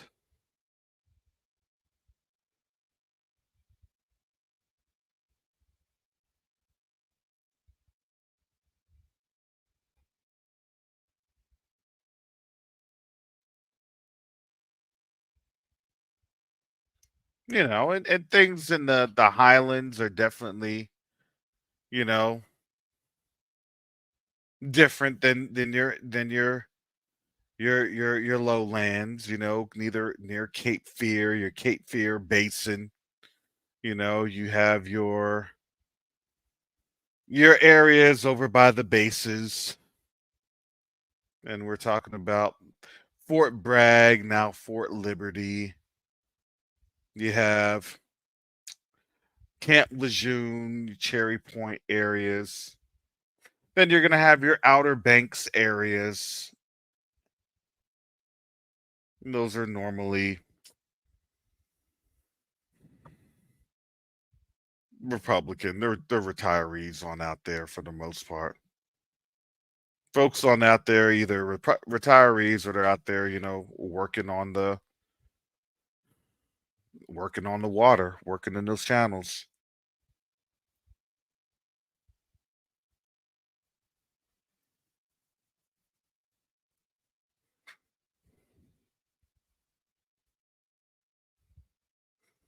But then when you start getting into Raleigh, you got your Raleigh, you got Durham, you got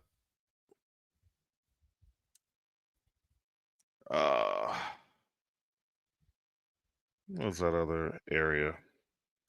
It's Raleigh, Durham. What is that one?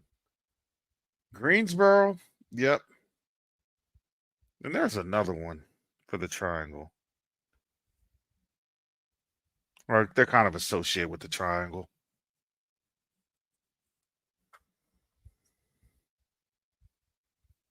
But that's your Tobacco Road areas.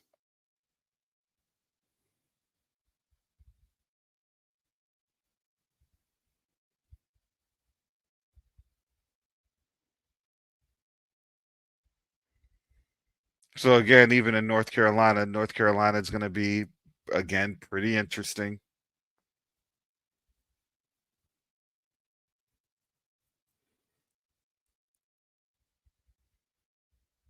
And so, to me, North Carolina is going to be a bit more neck and neck.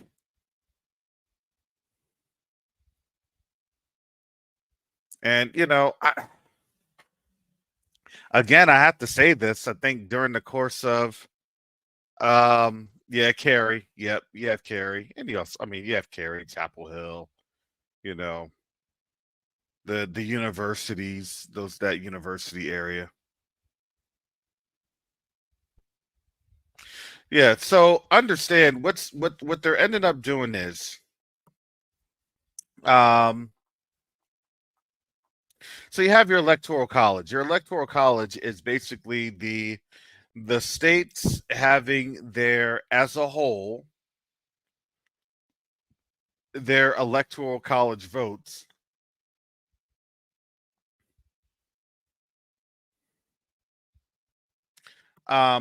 provided for in the election. And the electoral college is literally based off of the amount of, I believe, population.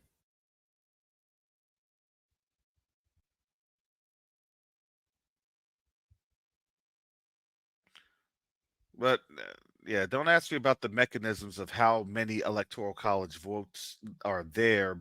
But what each state has, it is, I believe, based off of the representative population based off of, the census. So the last census was 2020. It's done every 10 years.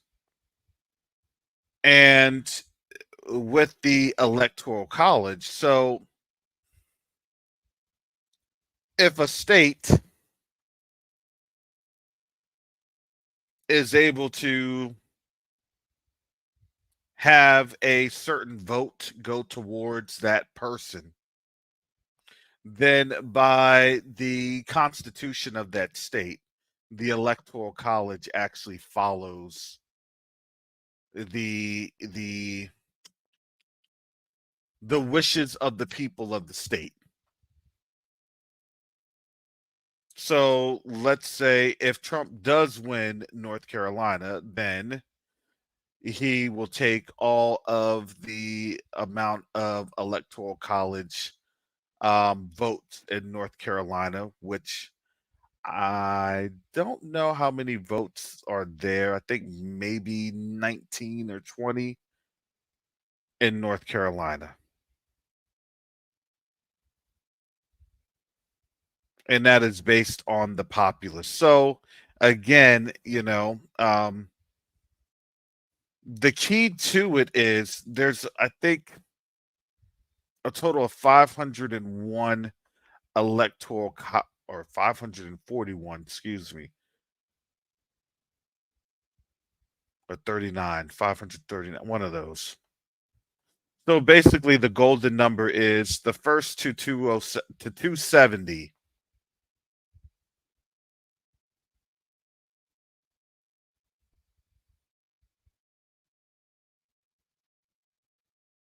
It's 270.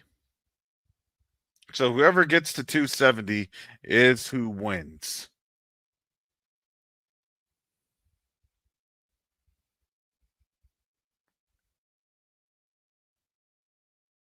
And then 2 weeks before the inauguration, they confer the votes, they count the votes, and then after they count those votes, that's when it goes to Congress to get ratified, and then that's when it's the official declaration to the outgoing president that you need to hurry up and pack your stuff because you're fired in 2 weeks. You get your 2-week notice. Okay, North Carolina has 16 votes. Yep. I knew that they didn't have more than 20.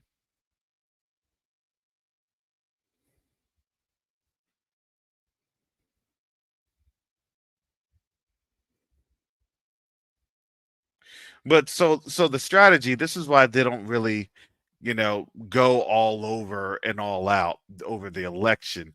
They'll visit some states, during the course of the election. They start with Iowa, and then they'll do their little smaller states. Okay, perfect. Your traditional state, just want to show our face. 1 or 2 times, 1 or 2 stops, and then they go from there. States that they don't think that they have a shot in, traditionally, your California, northwest states, then they don't go to those states, like Harris. She really wasn't down in Florida. I mean, for what? That would have been a waste. She wasn't down in Texas. That would have been a waste.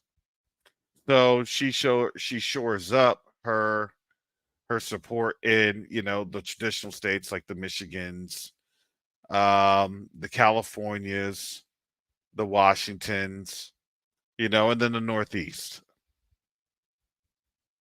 And over this course of time, the biggest state, because Pennsylvania carries a lot of pull, Pennsylvania influences a lot of states, especially in the Rust Belt, because those states are traditionally going to be producing steel and coal and all of your resources in America. So America's resources then become, those areas that have been really set on fire. And it's not just in the Biden administration, no. These areas have been set on fire during the since the Obama administration. Because understand what was ending up happening was, right? Remember the whole clean and the green evolution and green, carbon reduction. It was introduced with Trump. The Paris climates and things of that nature, and Trump was like, don't really know about that because you're going to definitely destroy things.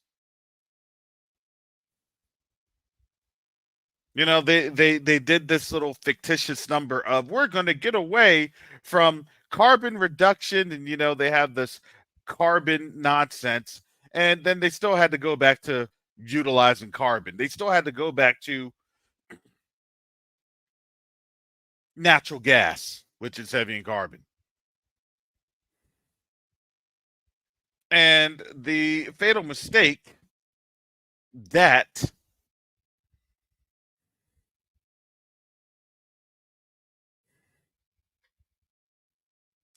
the United States did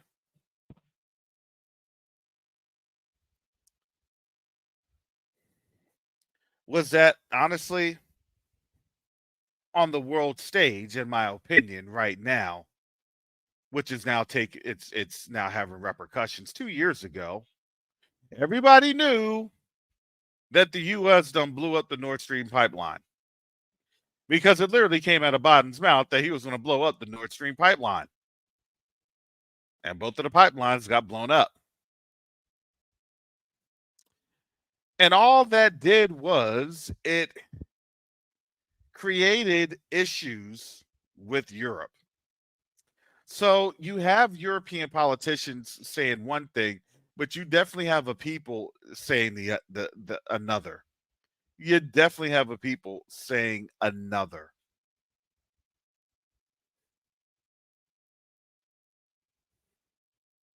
So you can say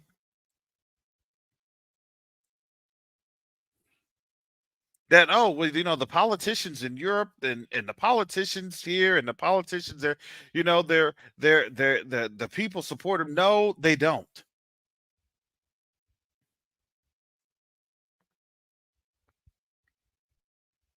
You had them protesting heavily because why? Because the subsidies that they had been receiving, well, if you don't have any money because Africa's now cutting off the resources, and those resources then fuel critical infrastructure, it fuels economic development, then guess what? Then people start to get poor because resources become limited.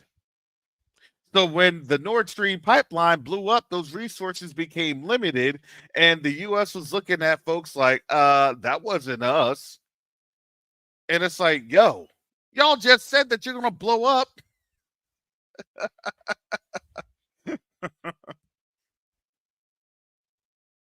You literally just said that you're going to blow up Nord Stream. And now you're acting like y'all forgot. Come on now. Come on now.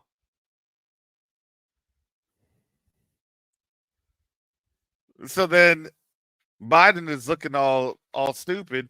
I didn't say that. I didn't say that. And then there was clips of, well, we're going to take out both Nord Streams. I wonder who attacked the Nord Stream. I think it was Ukrainian commandos. That was a true story. Oh, I think it was Ukrainian commandos that did that. Yeah. Yeah. Mm-hmm. Oh yeah, no, we totally believe that one.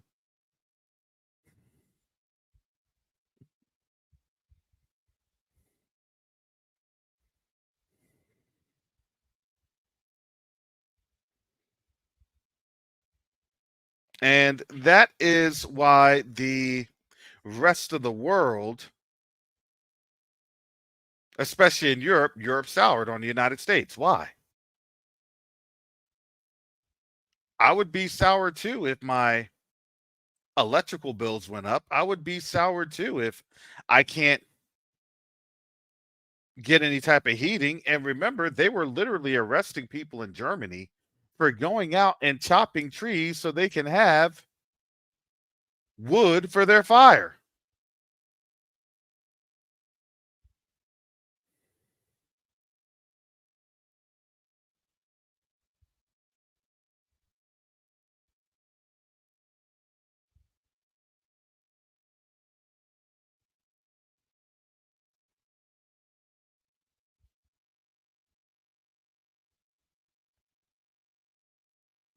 So understand,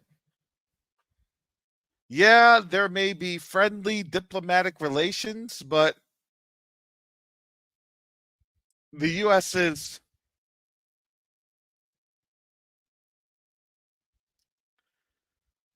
posture, credibility, you name it, whatever you want to call it, has been greatly diminished. It has been.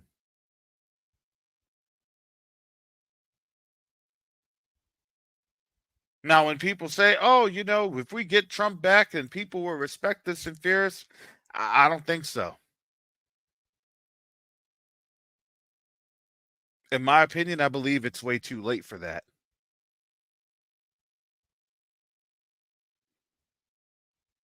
Way too late.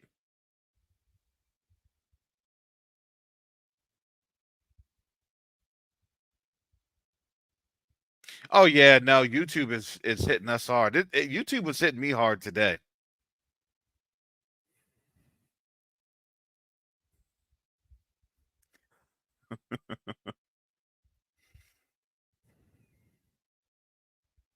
I think it was a thumbnail.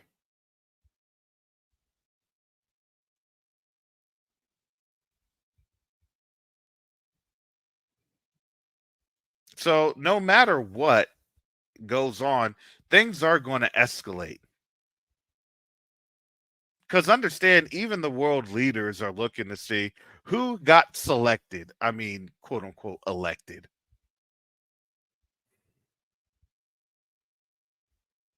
But again, it doesn't matter who was going to be elected or not. All that mattered was we were always going to go to war because the dollar literally is now being threatened. There is now a new contender on the block, and countries are flocking to that contender because it's not just about a monetary system.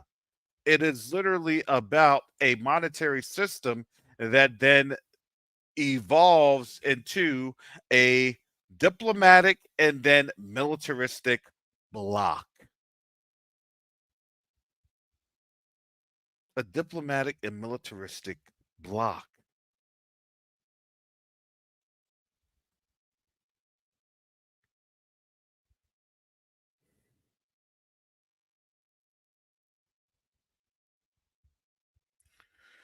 So I'll go ahead. I wanna listen to him because he's gonna things have picked up. I think are very significant. We highlighted at the start of the night in North Carolina, right outside Charlotte, this county in red. It's a core suburban Republican county, and it's one of those. It's gigantic, first of all. And second of all, it's one of those where Trump still won it in 2020, but he lost ground. Key question tonight, would he lose further ground? That's what Democrats are trying to do in Union County. We basically got all the vote in Union County now. You could see Trump, that's about a 25.5-point margin. Compare that to 4 years ago, Trump won it by 24. So no, Trump did not lose ground. In fact, he gained back a little bit here in Union County. That is what his campaign wants to see. They did not want any more slippage. You can go next door from Union County and you see another trend that I think we're starting to see pretty clearly in North Carolina, and I'll show you that now. This is Anson County, again, just about complete. This is a rural county with a large black population. And one of the concerns for Democrats was they believed the turnout in recent elections among African Americans in these rural counties has been lower than they need. You know, when Barack Obama ran and won the state in 2008, he did very well, won a lot of these counties. The question was, would Democrats improve in these counties tonight? What they've said about the ground game, maybe having Harris at the top of the ticket, thinking this might help them. So you see it right here. This county looks like it's going to flip. Joe Biden won this by 4 points 4 years ago. Now Donald Trump, with just about all the vote in, is ahead by 3 in Anson County. Again, rural, large African-American population. A lot of counties that are similar to that are here in the eastern part of North Carolina. And again, we're starting to get most, if not all, the results. Vance County here, large, rural, African-American heavy population. Biden won it by 19 tonight. Harris, just about all the vote in, is winning it by less, only 12 points right there. You can go next door to Warren County, 26 for Biden tonight, 20 for Kamala Harris, just about all the vote. And I think you might be starting to see the pattern here. Bertie County, majority African-American, rural. Biden, 21.5 points 4 years ago. Tonight, about 17 points. Still a little bit to come there, but Harris behind the Biden number so far. You could look down at Martin County. Again, large black population. Trump 5 4 years ago. Tonight, 13, with about 20% more to come. That's the pattern we're seeing very clearly, I think, in these rural counties with significant African-American populations where turnout and support level was a concern for Democrats. One thing you have to add in a lot of these counties, too, is that it may not just be turnout. There is also declining population in a lot of these counties, too, that might be affecting Democrats as well. But again, that's a pretty clear pattern right there. The other pattern that we're seeing in North Carolina statewide, we're tracking this is because, again, a lot of what comes out first in these counties is the early vote, it's the in-person vote, it's the mail-in vote. Then what comes reported after that is the same day. We want to see, are there partisan differences between how those votes are going? So far, we are finding that Trump is doing better with the election day voters than he did with the pre-election, with the early voters. So as well, you get, that's going to be their narrative now. He did better with the election day voters. Not uniformly, but generally is going to be that same day vote. We're finding that that's a better, a stronger vote for Trump. What Democrats are looking for here right now, take a look at Wake County. This is the biggie. This is, the state capital is here, the heart of the triangle. 3/4 of the vote is in here. And again, the name of the game here for Democrats is just drive up the margin as big as they can. So look, it was 26.5 points in 2020 for Biden. It's a little bit stronger now for Harris. That's what they want to see. They want to get the number up in Wake. They want to get the number up. Mecklenburg County is the other giant one. We don't have too much in right there. There's also been a question in North Carolina about this part of the state. When you get into the Blue Ridge Mountains, it was so affected by the hurricane. Is that going to affect turnout levels? Is that going to affect results at all? A couple things we can tell you. Most of this region is Republican. Most of these counties are rural and heavily Republican. I don't know why I just did that. They're mostly rural and heavily Republican. And we could just show you, you're starting to, this is tiny, but this is what you're seeing in the rural, heavily Republican mountain counties. Supposedly there are getting close to fully Philadelphia complete, hitting that 2020 number, maybe going even a little bit north of it. And you can just see in terms of the turnout question here, which everybody's had in the wake of the hurricane. Look, 3857, 839. You're at about 4,700 votes. In 2016, it was 37. They're a little bit above 2020 level here. And I think if you're above 2020, that is, of course, an all-time record for turnout. That indicates, I don't think there's an indication there. That's one county, but we're seeing it elsewhere of a big turnout issue. There are 2 blue counties in the mountains. Alex Jones. The big one is Buncombe. I'm not going to touch it. Now, we have about half here with the I'm same not data touching that one. If this were to hold, Democrats would be very happy with what's happening in Buncombe County because they depend on this to run up big margins here. But again, still to come is that election day vote that we think is more Republican. So is this vote going to come down for Democrats? Let's see as that comes in. They want to be hitting, a number north of what Biden did. The other county that's just about complete, and it is a blue county. It's where Appalachian State University is. I can show you that. Watauga County, just about all in right now. And again, Biden won this thing by a little over 8 points. It's at about 7 right now. Democrats, not a huge county, but Democrats in counties like this. There's a big academic institution. If he wins, a pretty good concentration of students. No fraud. If he loses, loses, a lot of these ingredients everything was fraud. Success. It was they fraud. want to be driving up the numbers in those places. Fraud. It was all fraud. University of North Carolina, fraud Chapel all the time. Hill is here. This is basically on par for Democrats, even a touch above what they did in 2020. That's what they want to see. So one other so place now I can things just are flag coming here. in. This is going to start to get interesting in North Carolina. This, of all the counties, all the 100 in North Carolina, this is the one that swung the most to Democrats in the last election. Again, right outside Charlotte. It's growing. It's diversifying. It's pretty quickly diversifying. So again, you can see Democrats want to make further progress. Trump won this thing by almost 20 in 2016. And again, look at that. It came down to single digits in 2020. This is another test tonight. This is a place where Democrats want to really keep that momentum going early, but that's when we're going to keep an eye on there. But again, you can see those trends. Trump in the big suburban test outside Charlotte, I'd say he probably passes that test in Union County. And the Democrats so far in these rural counties with large black populations not getting what they hoped for there. Still to come, though. We want.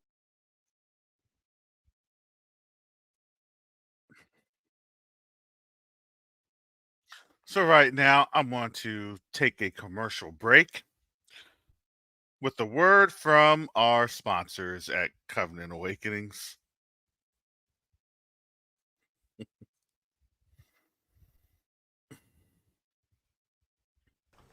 Are you ready to elevate your leadership and communication skills to a global level? Join Karis Copeland and Char for the Art of Diplomacy Challenge, a transformative 3-day event that explores the powerful connection between strategic communication and marketplace diplomacy.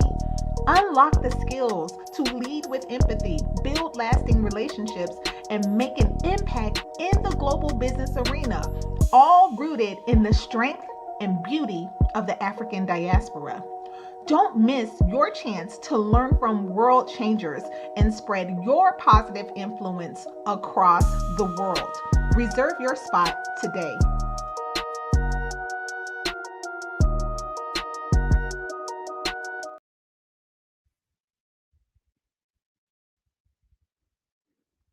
Neo-diplomacy is the new currency. Neo-diplomacy is the new currency. The reason that I can say that is you have a couple of different factors occurring right now as we speak on the world stage. The dollar is being disrupted. Nations are no longer wanting to engage with the United States.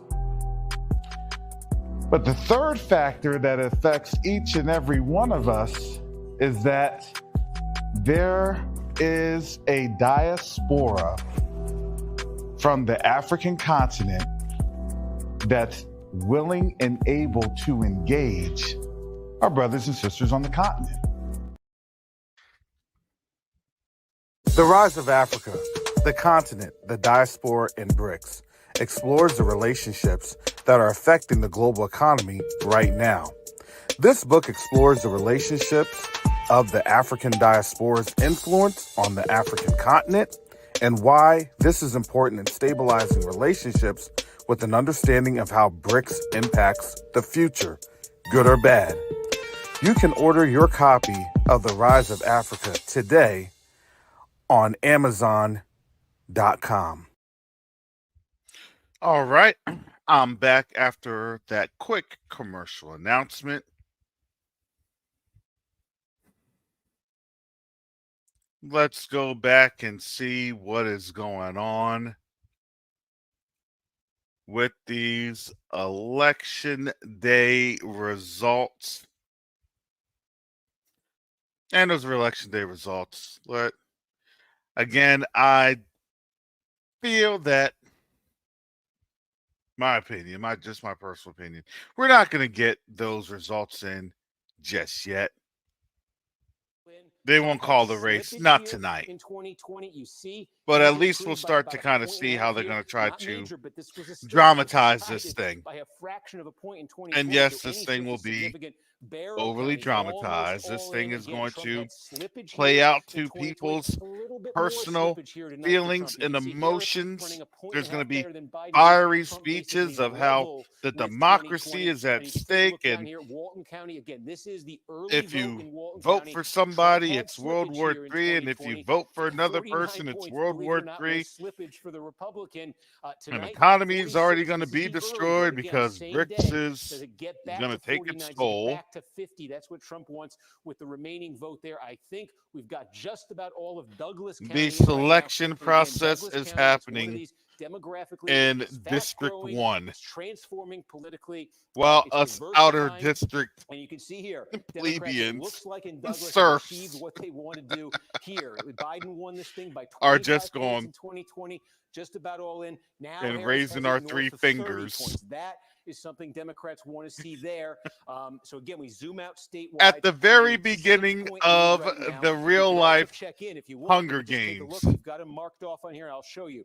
This is The we were real life talking about Hunger this in Games. North Carolina, Getting ready same in to Georgia. come There's to a a lot of rural neighborhood counties by with you. large African American populations, and the question for Democrats is, can they improve? They'd like to improve turnout-wise, vote performance-wise, obviously, relative to last time. So again, I think we showed you earlier, Baldwin's just about all in. This is a change. This was a blue county in 2020. It's flipped over to Trump. All the vote is in right now. Look, you can see here, Wilkes County, just about all the vote is in. Trump by 17. Trump won this thing, by about 13 points and change in 2020. So we're seeing a bit of what we saw in North Carolina, Randolph County, very small, but a lot of this is in right now. Biden won it by 9 in 2020. It's sitting there at about 8 points right now. What's left to be reported out in Randolph County is going to be that same day vote. We're seeing this in a fair number of these counties too. It's a bit similar, I think, to what we're looking at in this is going to be very so interesting. far in North Carolina. Here's another one, very small, but again, this is a large black population, 19 points here in 2020. Tonight it's sitting at about 16. No matter what, where this thing ends up, how this thing ends up, it's just going to be our fault. You needed to be on out there. You needed to vote. About 5 million votes. This is your fault. In 2020, it was separated by 12,000 of them. So again, if there's any slippage for Democrats here off that 2020 number in full, that's a very bad sign for them. And they are at right now.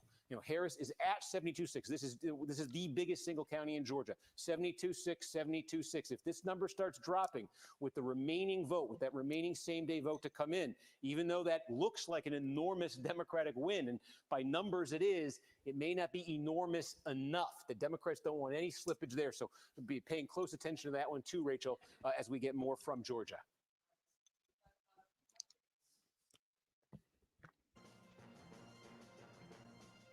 Yep, this is going to be very interesting. Trump is 102 points or electoral votes away. Will he make it?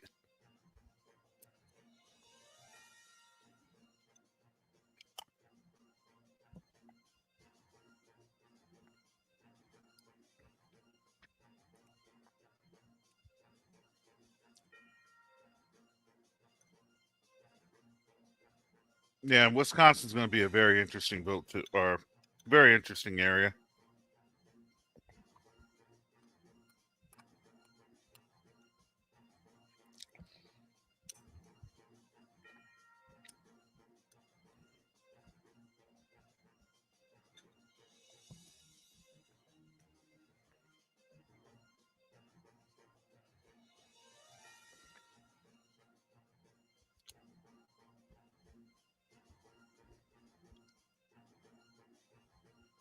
So it's going to be pretty interesting. I think a lot of folks and everybody feels it. Inflation went up like crazy.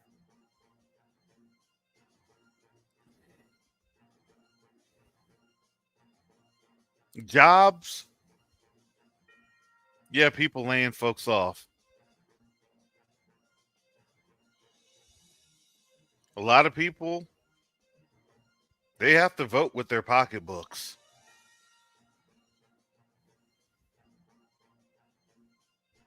That's how this system has taught them and us.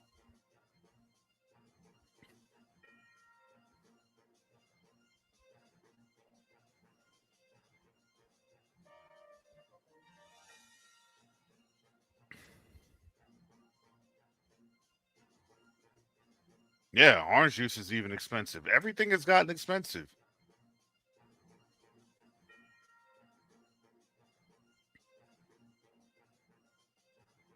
I mean, I'm sorry. I don't support. Just me personally speaking.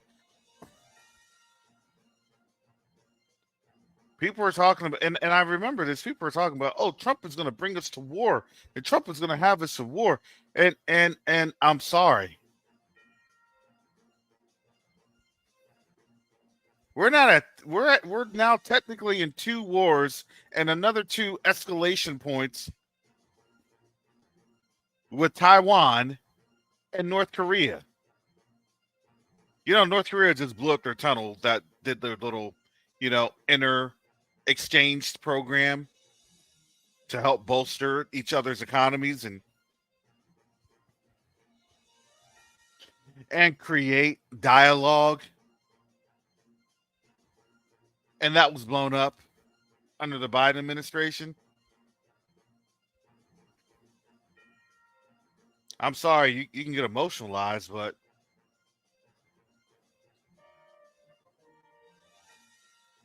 we were in a direct conflict with Ukraine, or excuse me, with Russia via Ukrainian proxy.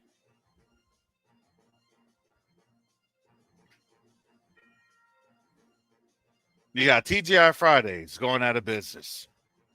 You know how many stores have gone out of business? Red Lobster, out of business.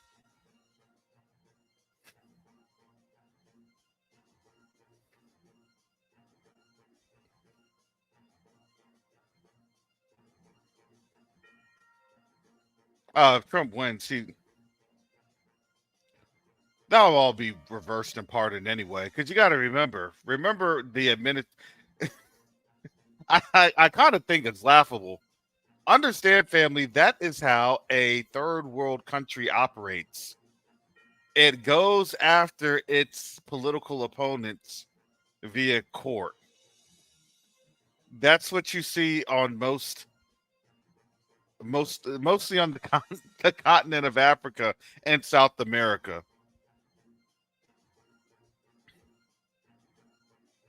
Red Lobster's not going out. Okay, I live right around the corner from the Red Lobster that they shut down here in New Tampa.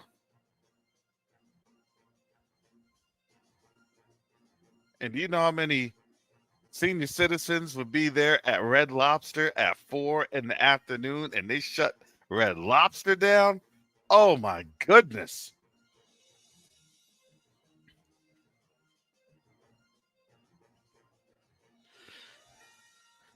There are some really sad faces. We set up the Harris Fight Fund program to protect every vote. Here is why your contribution. Well, at the end of the day, it didn't matter. I think they had already run the commercials for Harris's win.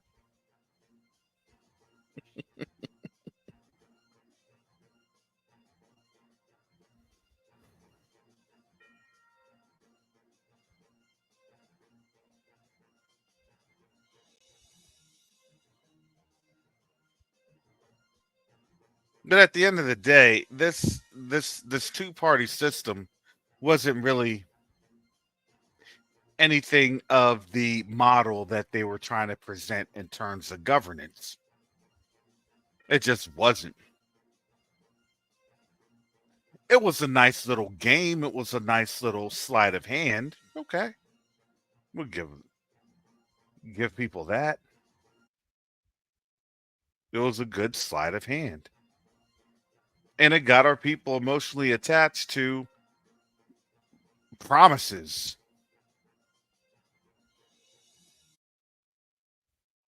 We promised to do this, we promised to do that, but don't ask too much of us. We promised to take a look at reparations one of these days, maybe.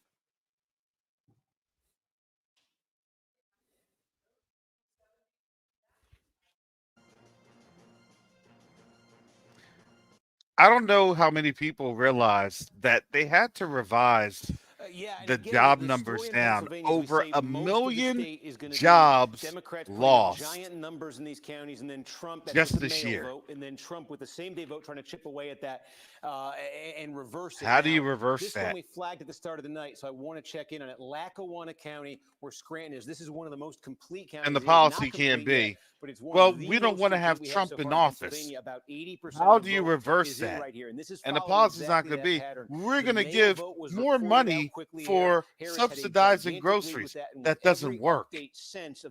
Okay, the government's going to pay more money for groceries, and guess what? Grocery prices are going to go up. Economics 101. This is a key county, I think, once we get full results here to understand where this Economics 101. This is what we're looking at. In 2016, it sounds good on paper. This was a huge gain for Republicans. They used to get absolutely flattened here. Donald Trump only lost this county by 3 points and change. In 2020, Joe Biden, Scranton native, got it up to almost 10. And the question is, this is winning for Democrats statewide. This or anything less than that gets very shaky for Democrats statewide. So where tonight is this going to land? Right now, if you froze the election here and you said that's it, Democrats would be thrilled with this number out of Lackawanna County. We need to see, though, with that remaining 20%, if it continues to come down and it ends up looking more like this or even closer than that. But that's the most complete. All I know is, look, big substantial county this thing, this election, yeah, we're looking at it, but it's not going to change anything. We don't have much. Erie County, we will. We're trying our best, but the world is changing and this and that. You know, they're going to give all the excuses.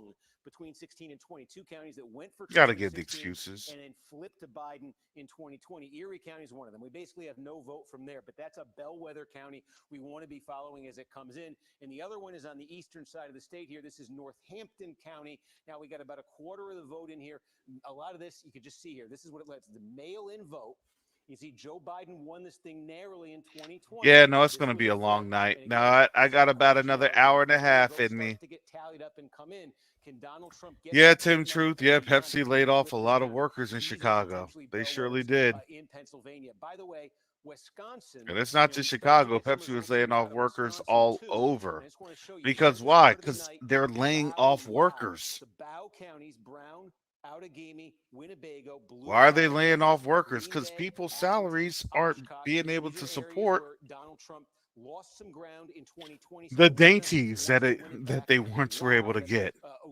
Washington, Waukesha, and Ozaukee. These are core Republican suburbs where Democrats have been gaining. These are jobs that are probably never coming back. These are jobs that are probably going to be significantly reduced because there's going to be a robotic workforce. This was a bad showing for Republicans. Trump won Waukesha in 2020 by 21 points. But look, in 2016. So if you have a robotic workforce, then what do you do with the other population group? This is one of the reasons why Donald Trump lost in Wisconsin 4 years ago. A lot of why our people have a hard time understanding their thought process is because a lot of our people truly can't understand the amount of wickedness. No, it's not just going to be universal basic income. They're going to get to universal basic income. But no, the best way to winnow folks down is through war. You're at about the 2020 level. And this is the other one. Ozaukee County, of all the counties, it is through war. This one has the second highest level of war. Will allow for mass deletions to occur. War will allow for a rapid reduction in the population to where it provides a sentimental value that you remember those loved ones lost during war. And during war, well, guess what? If they lose the war, then guess what? Then folks are going to be into single digits, 5, moved 7, 8, away. Something like that. So far, a little bit more than a quarter of them. There is always some sort of a population drift that occurs. People will leave, especially when they realize that, wow, this place is going to get seriously diminished. This place is going to get really, really bad. Do I want to be here? Is there something somewhere else? Are there other opportunities elsewhere? This is what people are going to be thinking. This is how people are going to this is the calculus. This is a massive county, Madison State Capital, University. When you're going through a traumatic emotional event, a traumatic emotional experience that has been manufactured for the express purpose to ensure that This is where it landed in 2020. It's not just the margin. You can then by more than 50 points. It's this. Biden potentially Trump renegotiate your debt with your debtors. Nearly 182,000 votes for Democrats out of this county. And again, if you went back to the And I know that that's hard for people to even fathom. Oh, that's not going to happen. Oh, that's not going to happen. And then why do we have literally four fronts? We're facing four fronts all at the same time. We're facing Cuba that just got a BRICS partnership. Can they get this thing up to 190? Could they ever get this to 200,000? They got BRICS certified. They've gotten the most they possibly can out of Dane. They get more. They're probably going to need more tonight. So again, a third of the vote in Montgomery Ward laid off thousands. Yeah, because nobody's shopping. Nobody can do these shopping at these high-end places. 13% now, and that's what you got in Wisconsin. So again, that leads people to express, how then do you look at, well, there's this way back. Well, what's the way back? Giving more money to Ukraine? That's not going to happen. Giving more money to that Eastern Mediterranean nation so then they can do whatever and still have U.S. forces there to fight their war, which is what's going to end up happening, to fight their conflict, which is what's going to end up happening.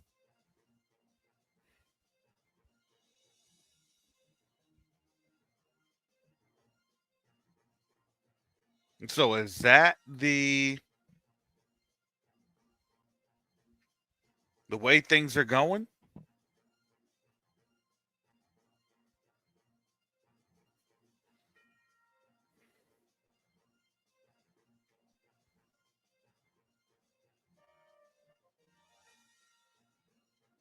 I mean, people forget 1963,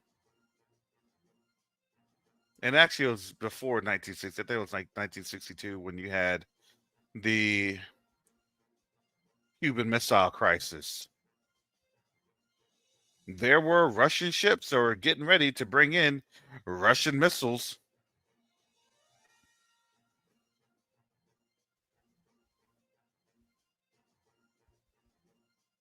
And then Kennedy had to literally talk to the Russians and be like, hey, please don't do that. We're trying to avoid war, because if you put those missiles in on the Cuban mainland, then we got to go to war.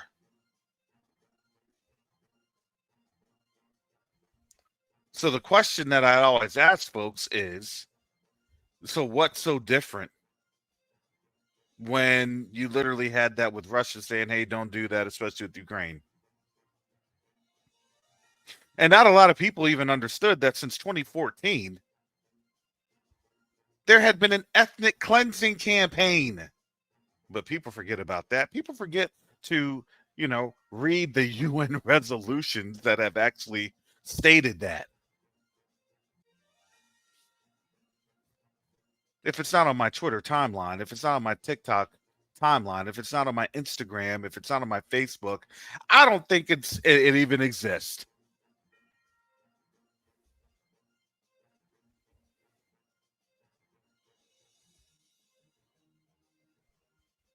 Because I can pull a couple of articles regarding the buildup to Ukraine. And there was literally an ask.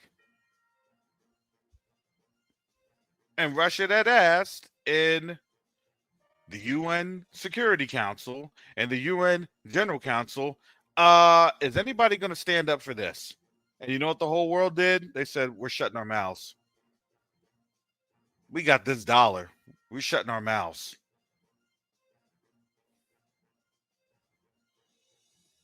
See, understand, look, these countries are pretty fickle. They're fickle.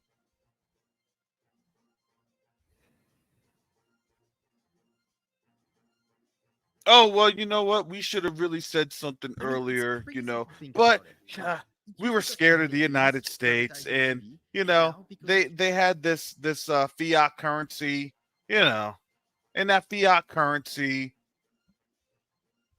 wasn't really worth much, but we assigned it value.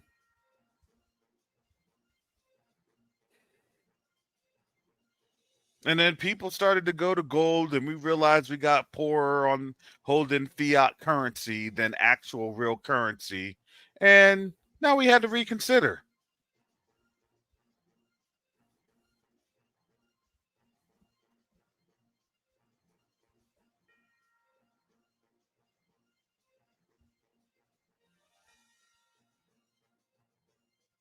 And that's hard for folks, especially if they're just getting that the way to turn America around is to not have a Trump presidency.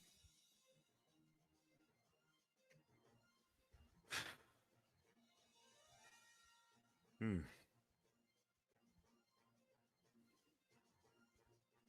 I mean, we know Trump's not going to do any better. I get it. But I'm sorry. Can they actually have a candidate that had just a little bit more substance? But with Donald Trump, it's going to threaten democracy. With Donald Trump, it's going to threaten democracy. What are you going to do for the economy? Well, with Donald Trump, it's going to threaten democracy. How are you going to stop these layoffs? Well, with Donald Trump, it's going to threaten democracy. How are you going to stop these wars? Well, with Donald Trump, it's going to threaten democracy.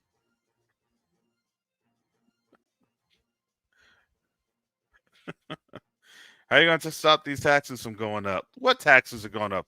Everything is fine.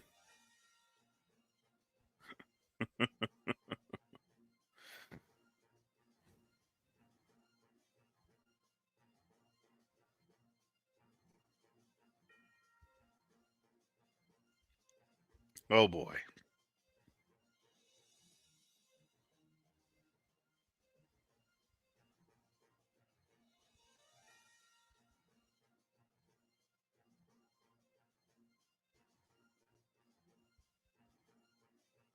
And that's the scenario here.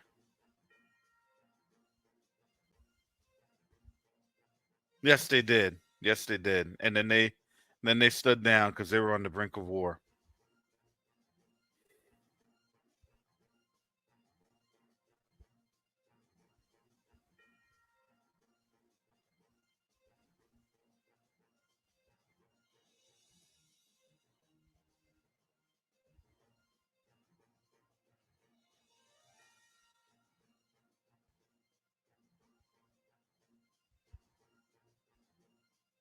So, and the next thing is, in order for us to seek peace, we're going to have to consider war.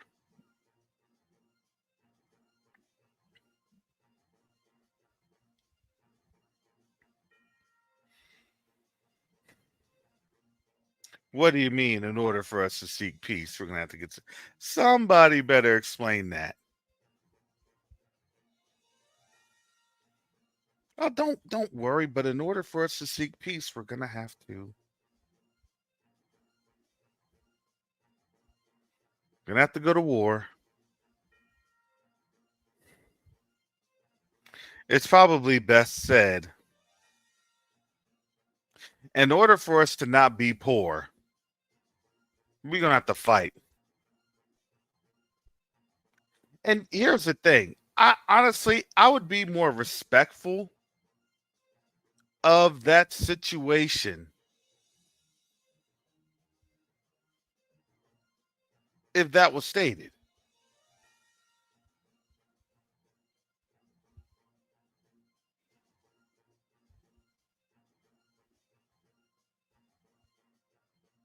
Hey, We got to go to war because we done messed up and we need money.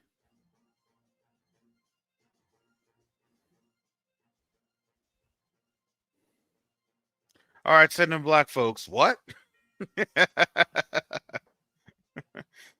You heard me? Send you all in. I'm not going.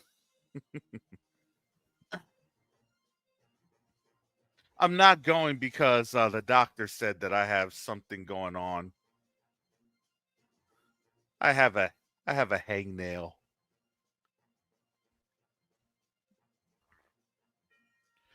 I have a bunion that's going to physically disqualify me.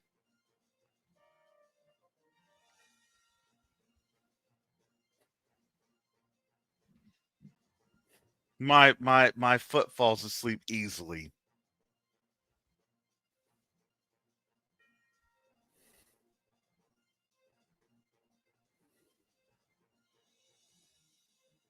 Well,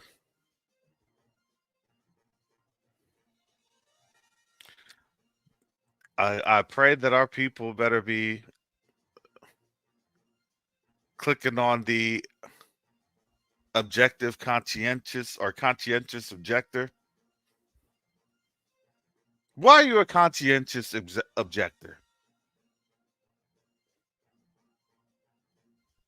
I'm objecting because of moral principle. Why is that? Look, I'll fight your wars all day long. I have no problem with that.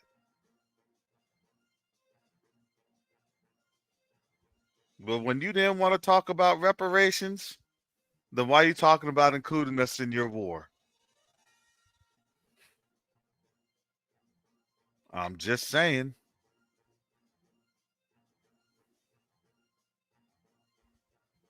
That to me would be the understanding that I pray that our people would actually get on code with.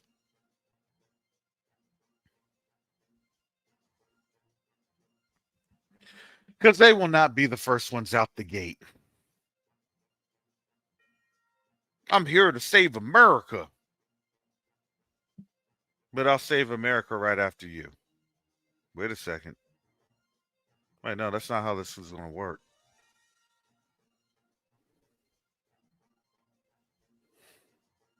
It is going to work because I say so.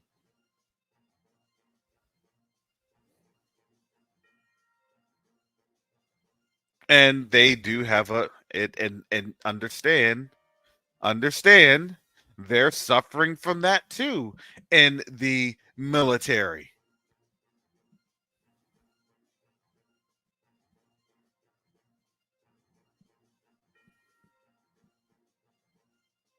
And I believe, and to me, my opinion is, I believe that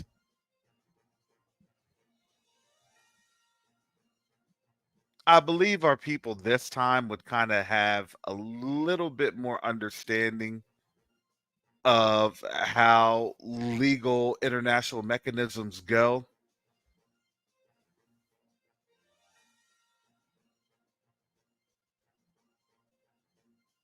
And that would be, I would pray, a case that would be heard in front of the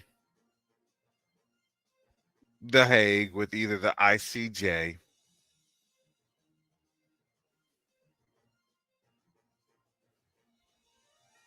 in terms of the International Court of Justice, which is supposed to be what it's there for.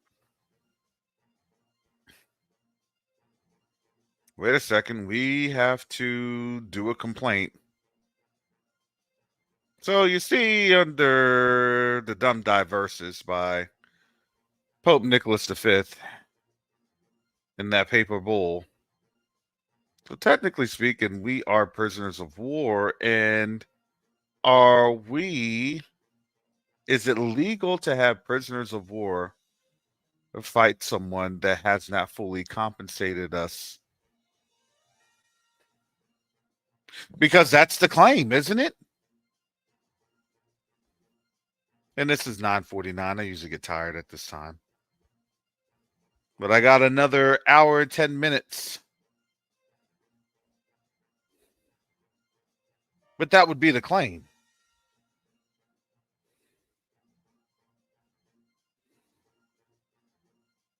For these last 400 years, we didn't know our status because our status wasn't necessarily explained to us in the ICC and ICJ, which has been established back in the 1940s for these appropriate cases, since this is technically a world war established under Pope Nicholas V. We really didn't understand our status.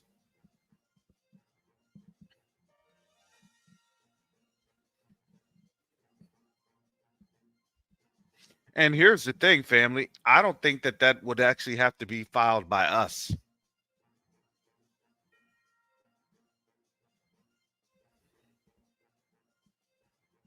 You have to understand there are wild cards here that's in play. With Nigeria becoming a BRICS partner, well, what does Nigeria have to gain? Their independence.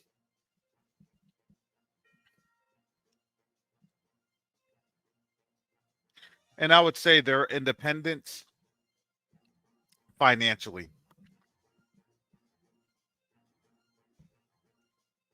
Because the crazy thing is that Nigeria is an English-speaking nation.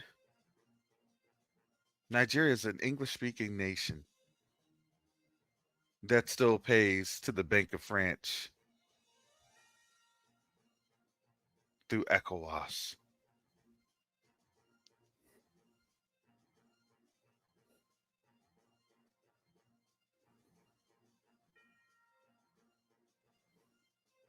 So if you signed up for BRICS, you signed up that, hey, I'm going to position myself that when this thing falls, I don't have to, be in that fallout. I prefer to not be in that fallout. I'd like to not be in that fallout.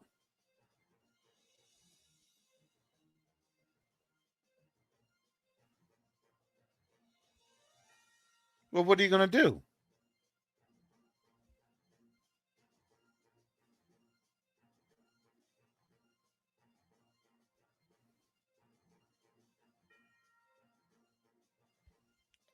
Well, when you see that the beast is bleeding, guess what? You're going to come up and formulate a plan, probably with the African Union, and then you're going to say to the ICJ, if you don't hear this case, we're going to embargo you.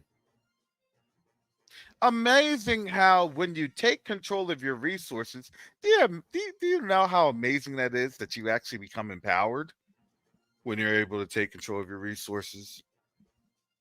I talk about that in The Rise of Africa, the continent, the diaspora, and BRICS. If you haven't bought your copy, you probably need to read it and, get your copy today.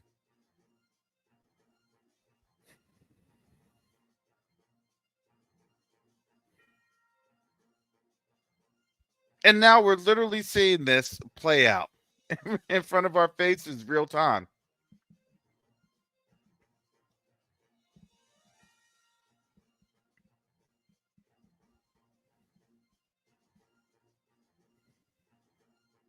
To see it play out in front of our faces real time.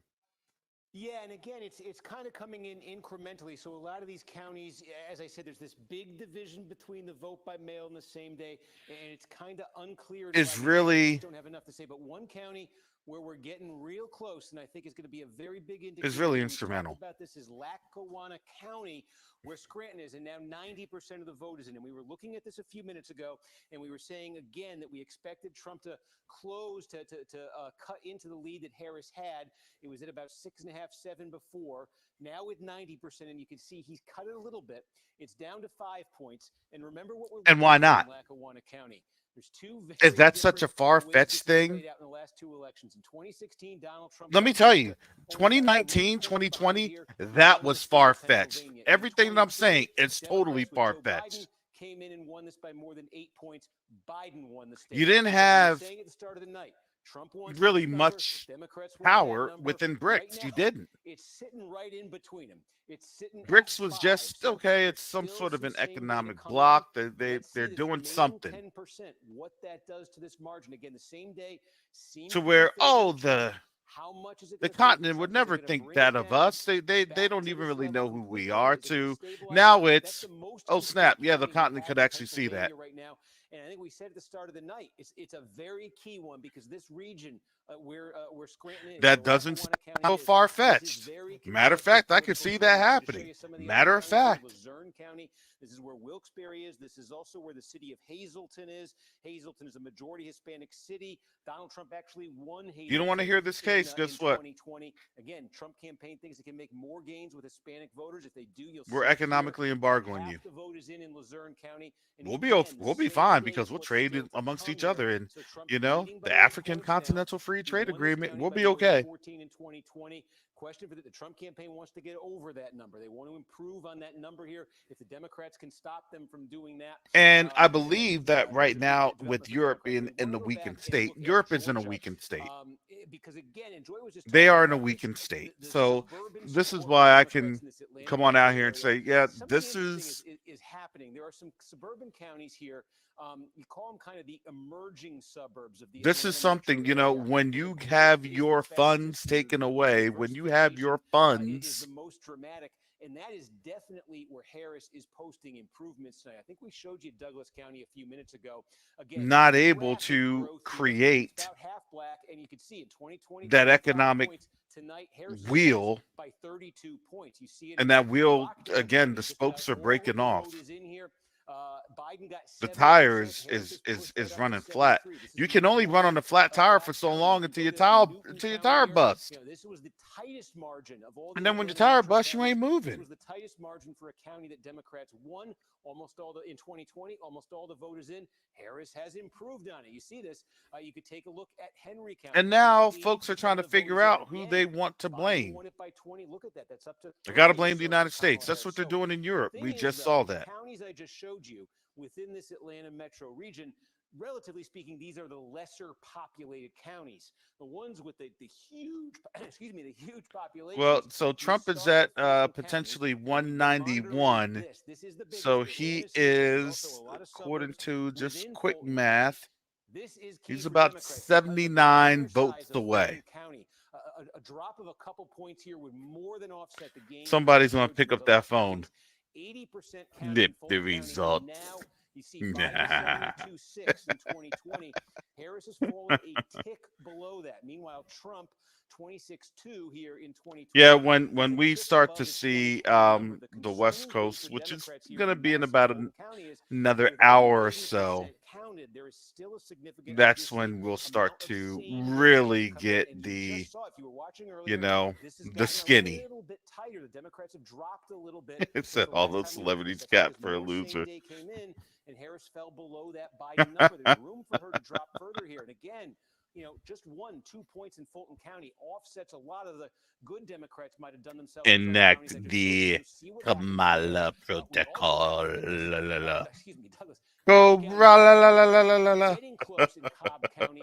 Again, take a look at 2020 here. Joe Biden won 14 points. Now, right now, it's basically a 15-point margin. This is another one where that margin for Democrats was bigger earlier. It's come down as more same day has come in. And you know, Cobb is a massive. This is going to be very interesting. It's much bigger than any of those others that I just showed you. 82% more same day to come. That's concerning for Democrats. that was the Divine Nine Boule one that's been the slow one here in the region tonight. We're still where parade. We were. So there's sort of a division here we're seeing between these parade into the Divine Nine Boule Simps. Again, there's some clear Democratic growth, but they don't want slippage in those big ones as the remaining vote comes in. And again, just checking in. Can somebody dig out Elijah Lewis? Fringe Atlanta metro counties. Here's one, Forsyth County, where Trump is clearly has improved. Oh, we can't dig in his grave there in Maryland. Than 2020. You can go over. Excuse me. You can go over to. Can somebody talk? I marched with Martin Luther King. Dallas, Georgia is here. That's not working for black folks anymore. down to 24. So again, that's a feather in the Democrats' cap right there in Paulding County, bringing that Trump number down further. And finally, we close out on this. We're basically done in Fayette County. We ID'd this one. Even Trump, or excuse me, not Trump, even Barack Obama. Looks like they're going to come short. Harris has Man, he couldn't denigrate and emasculate black man either. 7 points, now sitting at 3 points. But is that progress enough for Democrats? He couldn't even pull up. And it's like, we ain't listening to you. You did nothing for us.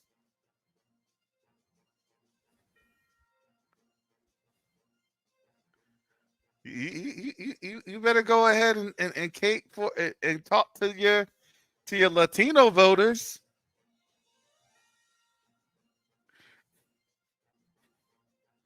I left the unsecured border for you all so you could come up here in lots of numbers so you could take away jobs and livelihood for African Americans.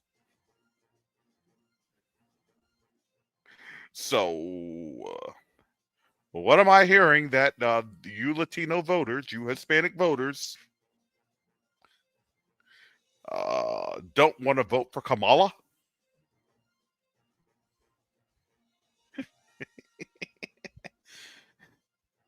Escúchame, hombre.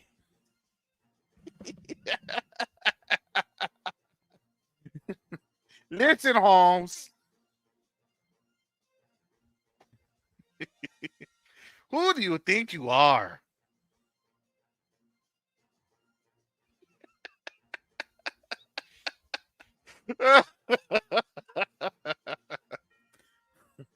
But I'm just saying. Remember all the things that I did for you all, the dreamers?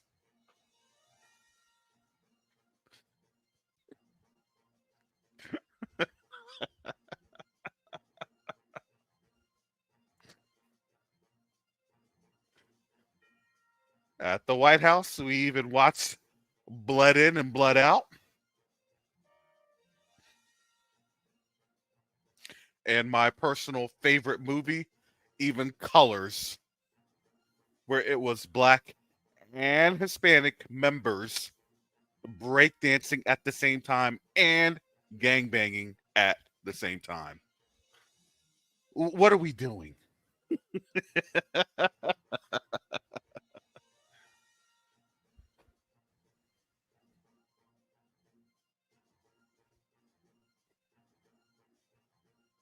Yeah, that wouldn't have been very receptive within the Hispanic population.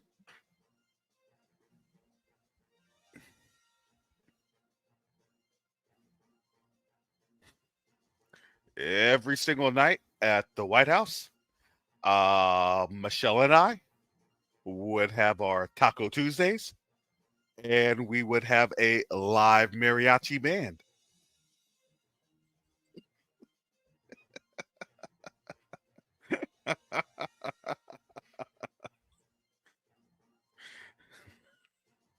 I don't know about you, but the accordions always spoke to my heart.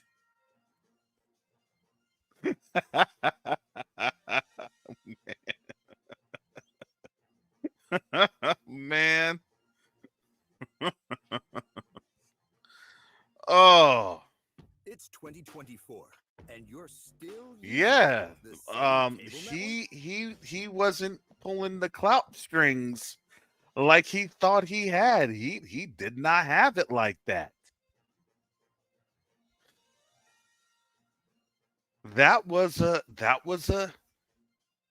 It was interesting to see our young brothers, young men and young women. Nah. I'm sorry, but tangibles has been the name of the game, and that's something that y'all didn't want to do.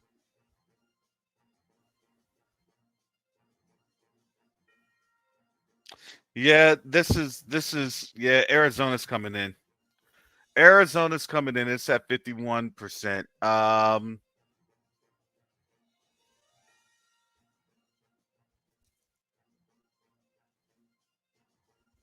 This is going to be interesting. Yeah, this is going to be the shootout. See, look at that. That's a 40 vote difference right now. 40 vote difference. Oh my goodness.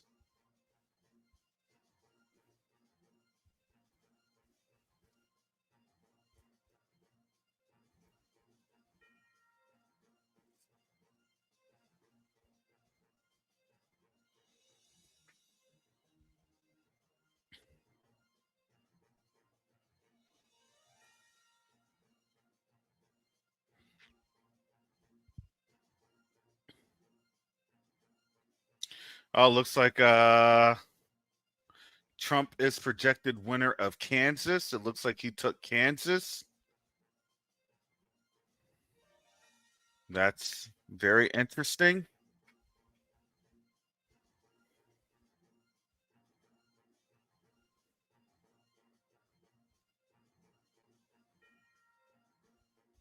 This is going to start to be interesting.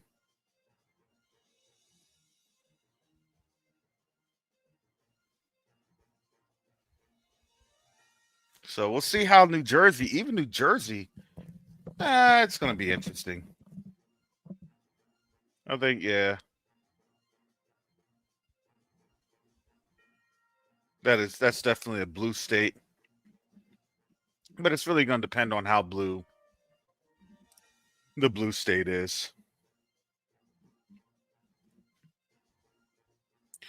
You got Newark. You got Trenton, and then you got Camden. Really, for the most part, in New Jersey, those are your centers, your population centers. And you got Atlantic City. Atlantic City. But from there, Camden County, you the only one that's really kind of not polarized is like your Atlantic City and your Trenton. Sure, Atlantic Cities and your Trentons.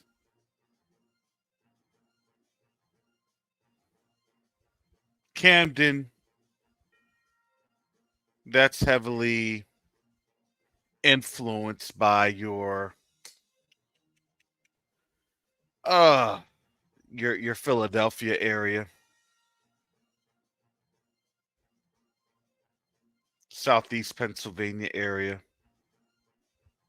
Up North Jersey, that's your New York area. It's literally that's your New York Metro. It's your New York Metro. And folks would even say like the Metro kind of even extends down to Trenton. It's a little extreme, but folks would say that's kind of your influence in terms of your North and South Jersey areas.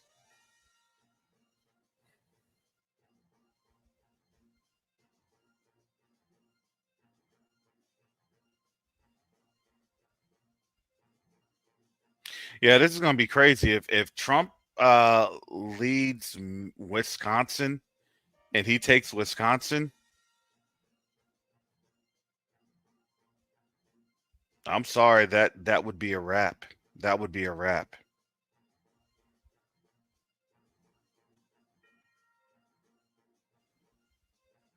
Yeah, and statewide, wow, he's ahead. Wow. With 47% in. Oh, wow. All right, family. It looks like we're now in the decision window.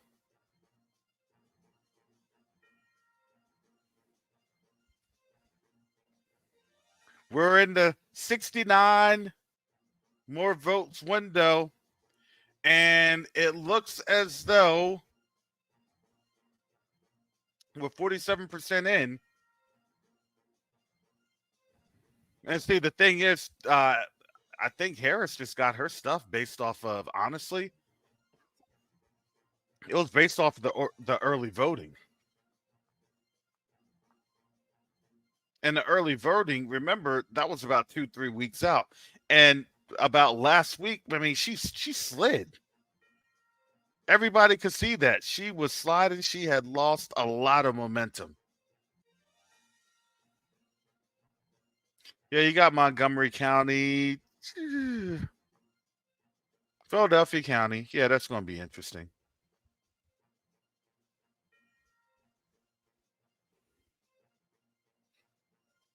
Yeah, Southeast Philadelphia is going to be very, very interesting when it comes through how these numbers are going to continue to rise.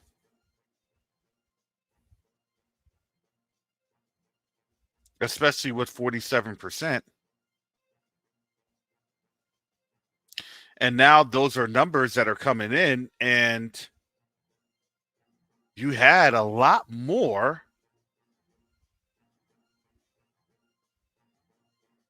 people coming through. Whoa, wow, wow.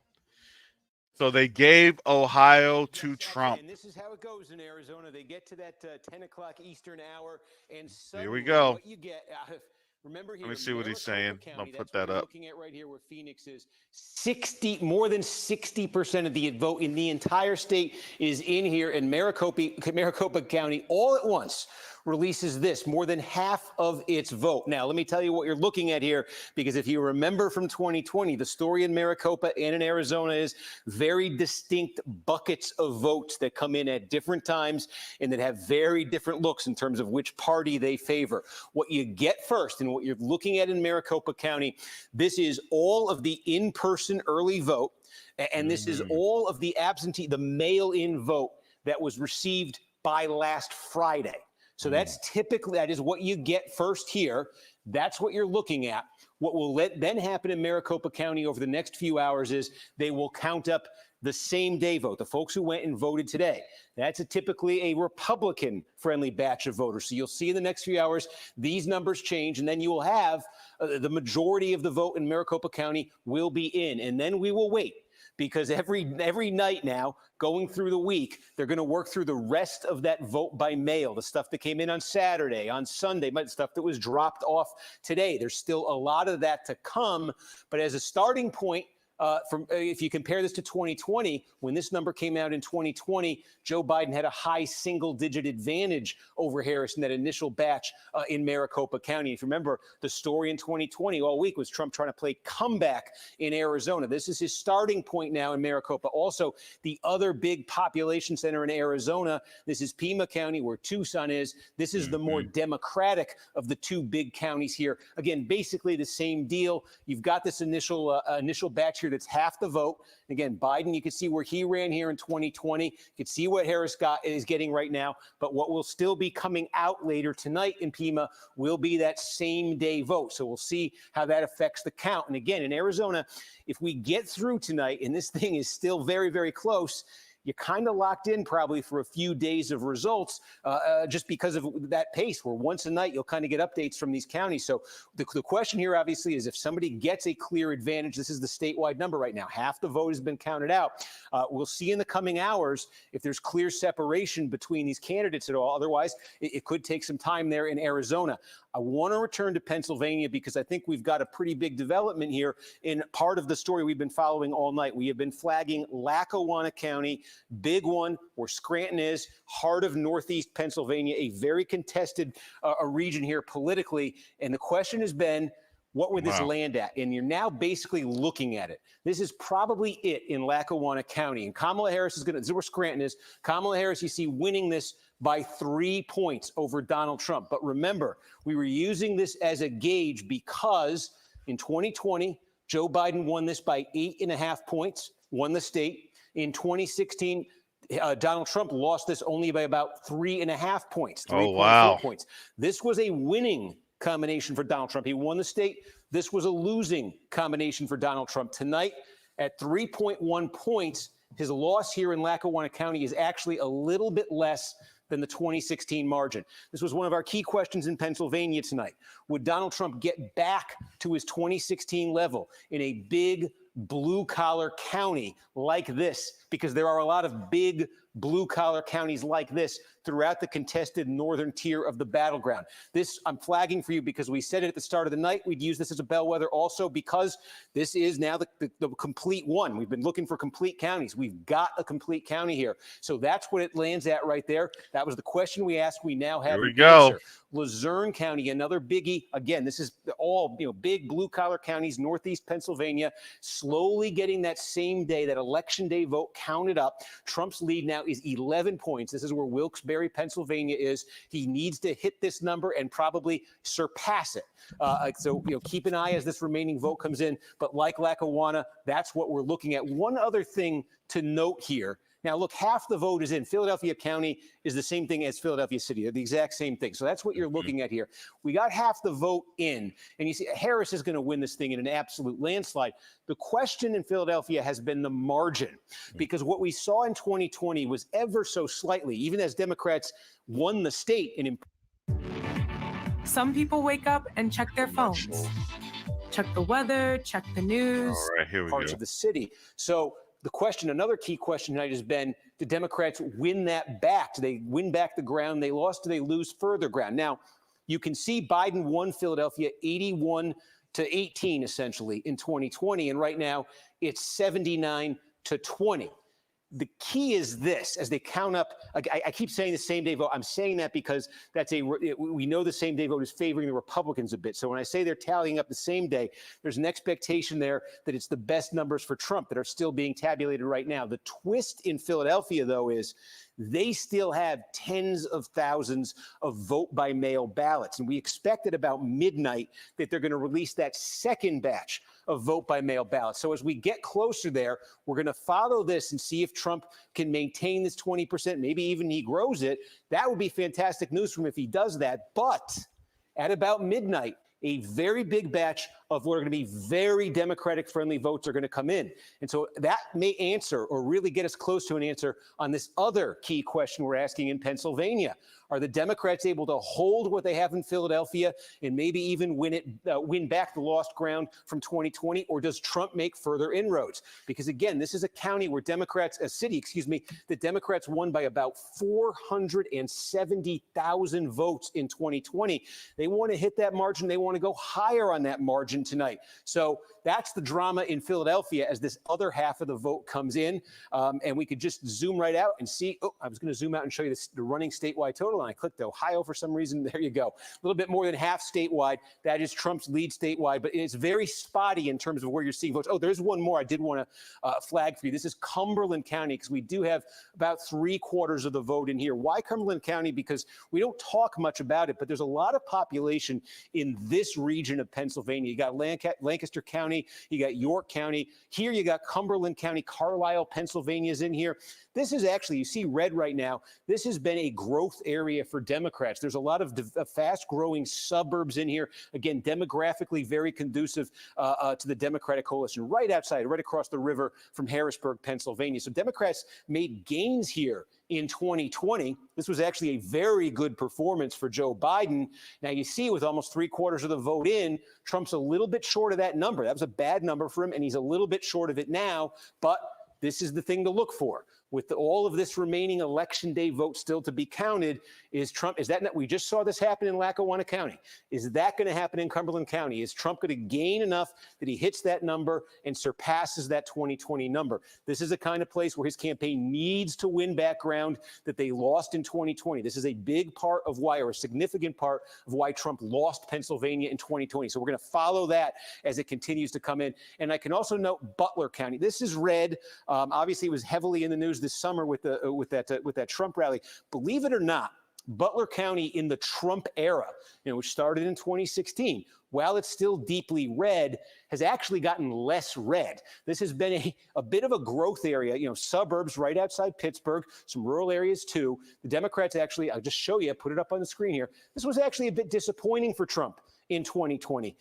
Just go back here and you take a look. Yeah, he won it by 37 this is starting to pick points up in now. 2016, only 32 in 2020. This is a place where Democrats would like to make more gains. Right now, it's basically exactly where it landed in 2020. And again, there's not a ton, but there's more of that same day. Well, I vote think to Kamala come. was This is, always again, going to the kind gain of in the place where West when the it Trump came campaign's to. goal coming into tonight You would had be 54 to votes stop in those losses California. that they were suffering, to You had stop that about, decline, I and think, maybe gain some ground back. 7 or 8 with votes with Oregon, and I most, not think all it's the going to voting be in like Butler County, it doesn't look like they're 8 or going to 9. fall I think it back was any like farther. 16 or something. Just So it's check going to be in like a too on total of Allegheny 70, County. 72 There's more than 1 million people in Allegheny County. You think of the city points. of Pittsburgh. There's also just a ton of interior just with suburbs there, inner suburbs there. with 3/4 of the vote in Allegheny. the We'll West just show you Coast. where this landed in 2020. And again, this is one of the few counties in Pennsylvania that's gotten more Democratic in the Trump era. But it's huge, as we just say. So 60% is basically that where is Biden landed big. in Allegheny If Trump County is able to in eat up 2020, some of with about Philadelphia 3/4 of the vote in. If you remember, at you're the never start of going the to night, have that much we in had Philadelphia. all of that mail that's just how was that's going to dropped go. in Allegheny County. Trump's been trying to chip away at that sense. We got to see what this But at remaining that margin, 25% of the vote, he was able if he to can get back to that margin. 2020 That level margin, here. that's Democrats really want to grow this. Very interesting. The other question we're going to try to get an answer on here too is if there is remaining vote by mail in Allegheny County, because we say that's the wild card in Philadelphia now. We're going to check on that in Allegheny County and in Pittsburgh. But these are places, where Democrats just depend on big margins, and where Harris is going to need even bigger margins, by a few points to offset potentially, for instance, what Trump just did in Allegheny County, in Lackawanna County. Excuse me. Yeah, they're at 52% in Pennsylvania, and the margin grew. I think to me it looks as though these election day folks are coming through. When they get their so-called next batch. I mean, we'll see how that goes.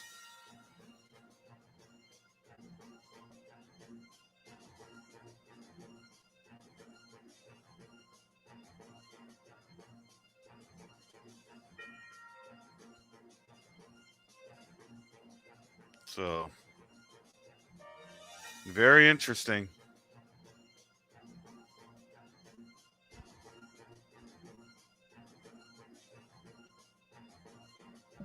Because then she'll pick up like 8 votes with Hawaii and Alaska combined.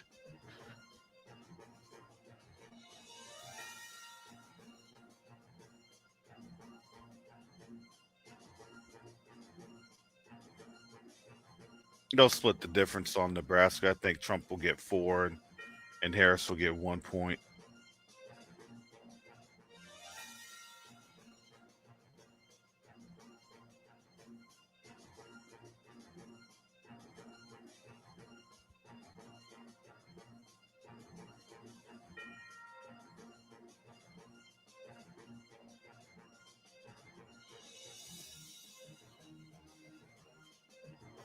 Oh, they haven't even called New Jersey yet. That's interesting.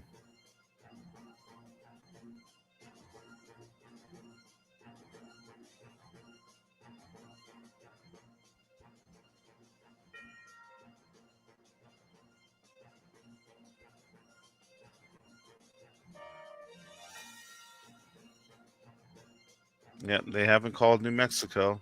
Interesting. This is interesting. I think that they give kind of their initial projections, and then when things actually go through, and it's like, oh, okay, that's not what's happening.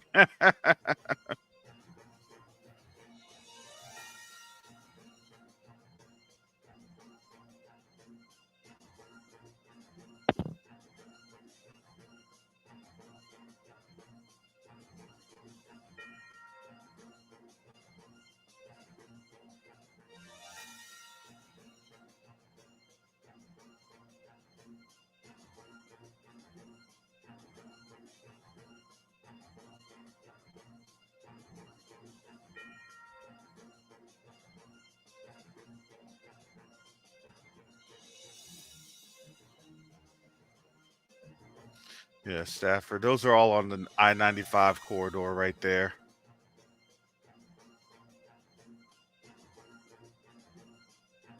Wow, North Carolina. It's looking interesting. So the biggest thing to me is what he can do on the 95 corridor, and I talk about North Carolina, and I would say Georgia. That's more on the 75 corridor, in my opinion.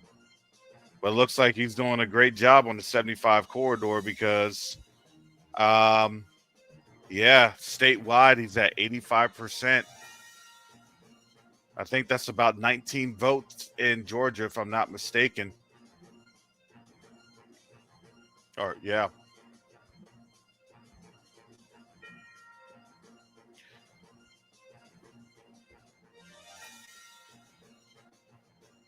So that's a big one.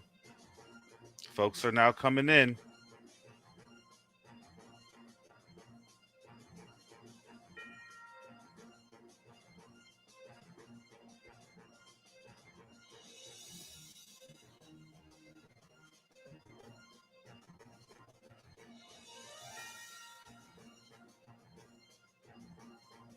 Coney, yeah, that's more towards the north. Cherokee's north.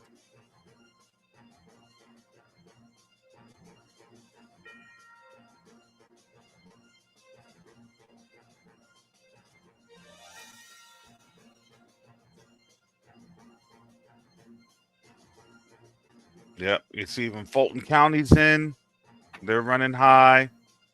That's a big one at 71.5%. But Trump has been gaining. He's been gaining in places that he hadn't gained the last time. So with 85% in, I mean, that's interesting. North Carolina with 83% in. Just saying. If these hold, that's actually a bigger deal than what they had really projected.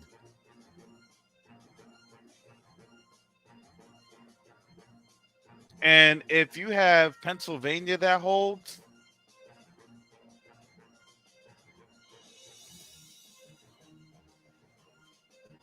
then yeah, that's something.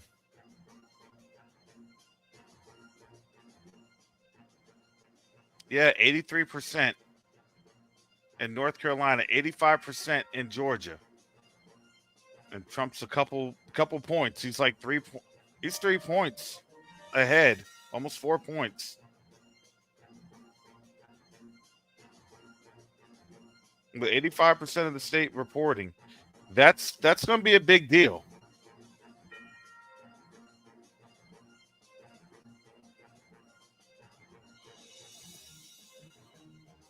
We set up the Harris Fight Fund program to protect every vote. Here is why your contribution. Because then, she set that up because she's going to say it was election day fraud. Everybody's going to claim fraud.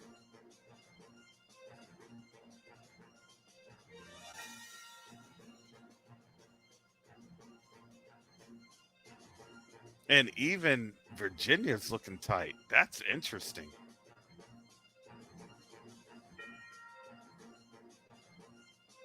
I'd like to see what Virginia's reporting at.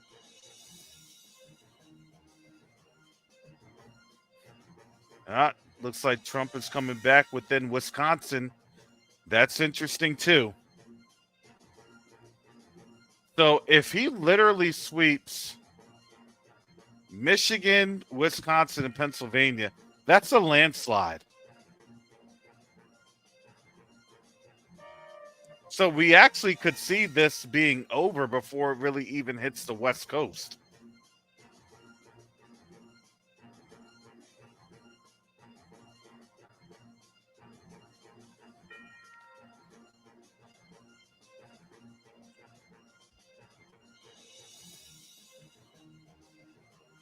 Yeah, 55% in. He's still holding.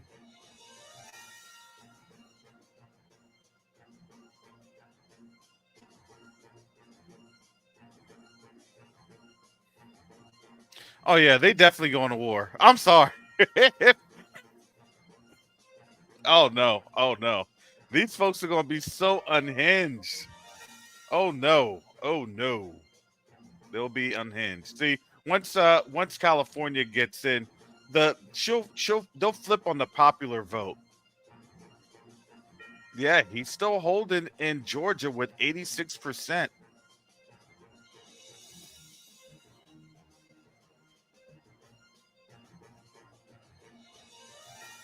Yeah, and his numbers have honestly increased in a lot of these places. Wow. Lowndes, yeah, that's southern Georgia. That's Valdosta. That's north of Florida. A lot of that's heavy, Florida influence there in South Georgia. I think I'm only about 2.5 hours from Valdosta.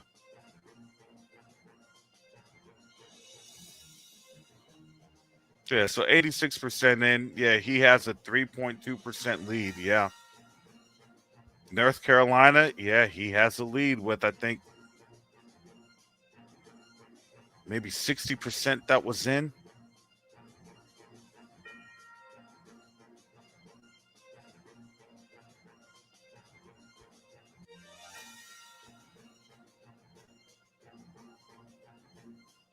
Yeah, Randolph those are up.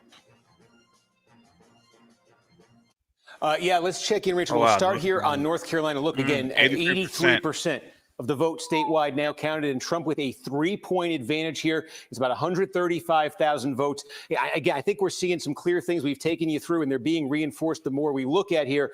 We talked about the rural counties with large black populations where Democrats wanted to run up turnout and make some gains. That has not happened. You take a look at some of these big, well-populated, still Republican suburbs where Trump has had some slippage, where Democrats would need further slippage. We've singled out Union County before. Trump has actually gained ground in Union County. This is a gigantic one just outside of Charlotte. He's actually gained ground there relative to 2020 when this was a big reason the state got as close as it did. Another county that fits the bill here is Johnston County. Again, just very similar to Union County, just outside of Wake County. And again, it's not massive, but Trump doing a point better than he did. Harris doing a point worse than she did. Look, North Carolina is a state that is typically decided within the margins here. The Republicans have been winning it since 2008, not in landslide margins. So when you have a 1-point swing towards Trump and a 1-point swing away from the Democrats, and you keep seeing that all over the place, that really does start to add up. Even in a place here, 3/4 of the vote in Guilford County, where Greensboro is. This is part of the triad. This is one of the big Democratic vote-producing counties. But again, Biden was over 60% of the vote here, at nearly 61% of the vote in 2020. What's still to come in Guilford County is that Republican favoring a same-day vote. So you're really starting to see this lead that Trump has right here. The ingredients that are going into it are the ingredients he needed coming into the night. We'll just check in there. Coming into the night to have a good night in North Carolina. Take a trip down to Georgia. 86% of the vote counted now. Trump's margin over 153,000 votes. Remember, he lost this by about 12,000 last time around. We've been keeping an eye on Fulton County. Democrats need gains there. They can't afford any slippage. The same-day votes being counted up here. And now you can see it. Harris has fallen more than a point below where Biden finished in 2020. Trump's improved by more than a point here. A county this size, well over 1 million people here. That is a significant shift there. And with more same day to come, that may get even worse for Democrats right there. You could take a look at Douglas County. Cobb County. Again, we still have vote to come in here. But Harris now basically falling back to Biden's level, the potential to slip even further there.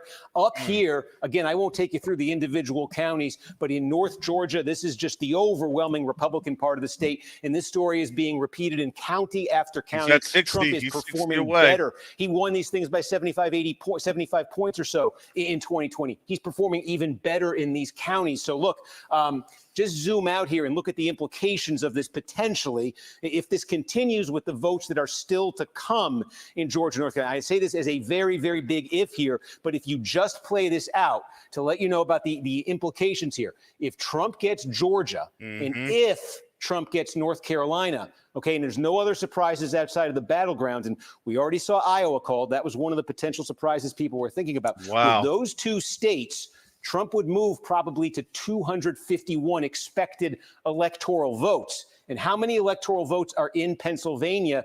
The answer is 19. So if in the remaining votes in North Carolina and Georgia, Donald Trump is able to lock down victories in those states, I say if, and but based on what I'm showing you, there's reason for hope for the Trump folks that could happen. If Trump wins those two states, he'd be at probably 251, and likely in that scenario, if he could get Pennsylvania, that would get him to 270. Now, Pennsylvania, still a scramble here. 57% of the vote is in. Just check in here on Luzerne County. We continue to get more vote out of here. This is one of the key bellwethers we're using because this is Northeast Pennsylvania. Boy, there's a ton of vote in here. And this is the area the Trump campaign said they're going to improve on 2020 here. Yeah. Again, 2/3 of the vote in now. Trump is ticking up closer to that 2020 level here. So keep an eye on that.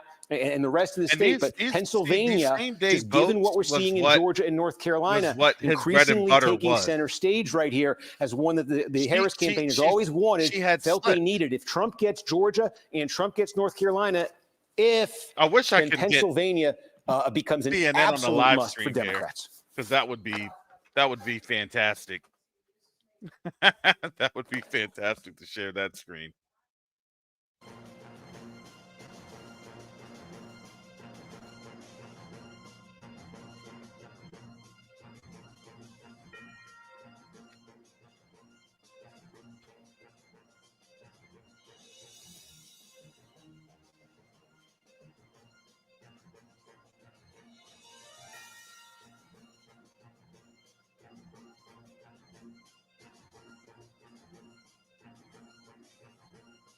Yeah, he could actually win without the West Coast being considered.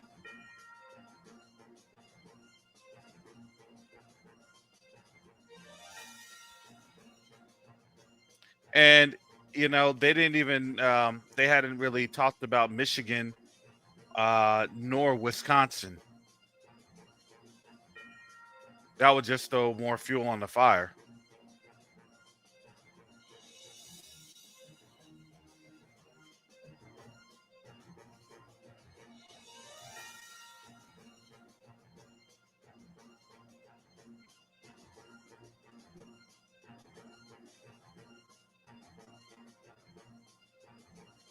So now you only have 14% of the votes. See, the more that the statewide votes come on in, especially when you start hitting those around the 94, 95%, that becomes, those are becoming, you know, statistical, you know, solutions for the most part. It's statistical.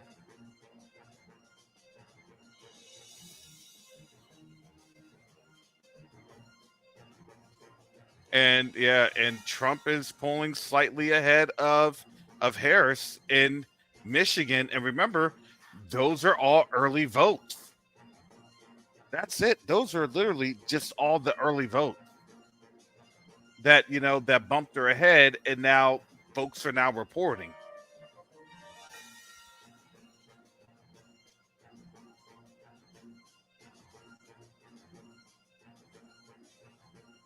She jumped out ahead in early votes in all these places. That was fine. But then when people were coming to the polls,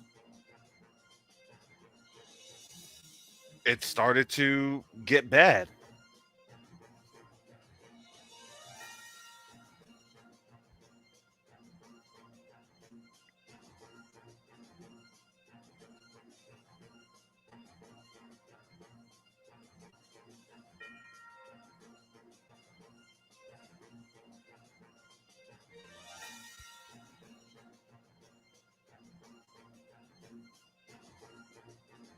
Yeah, it's 16 votes in North Carolina, especially and it's also 16 votes in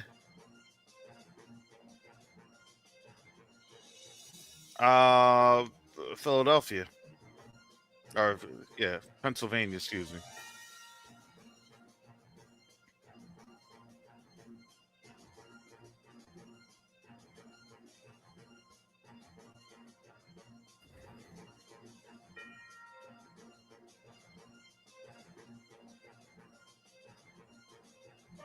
Yeah, so realistically speaking, yeah,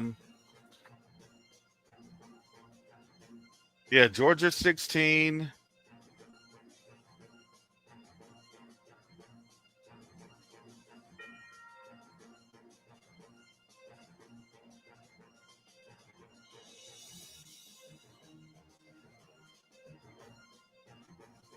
So statewide, yeah, Wisconsin, he's ahead in Wisconsin. This is crazy. Listing your vacation rentals on Booking.com opens the door to more guests, like this bunch.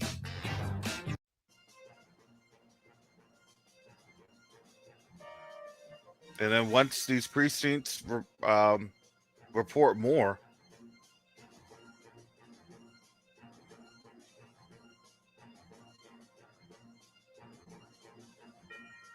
%59% still in.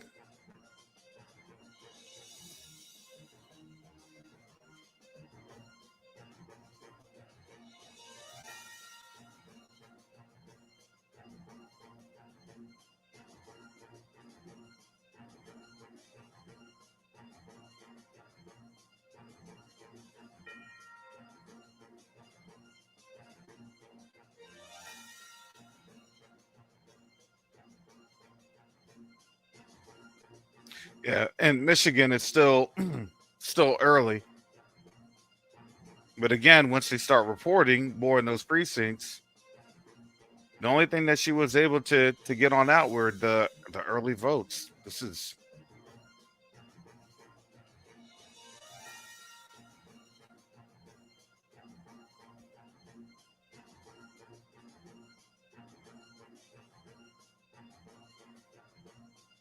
well, as a convicted felon, hopefully, legal reforms will be going in with judicial reforms. We'll see if that happens.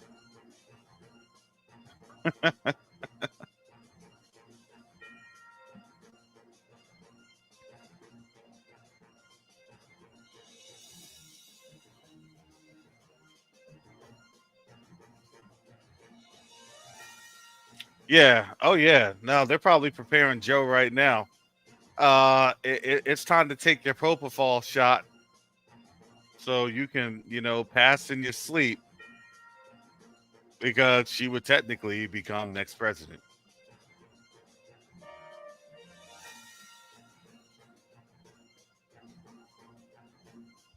Joe died of a broken heart.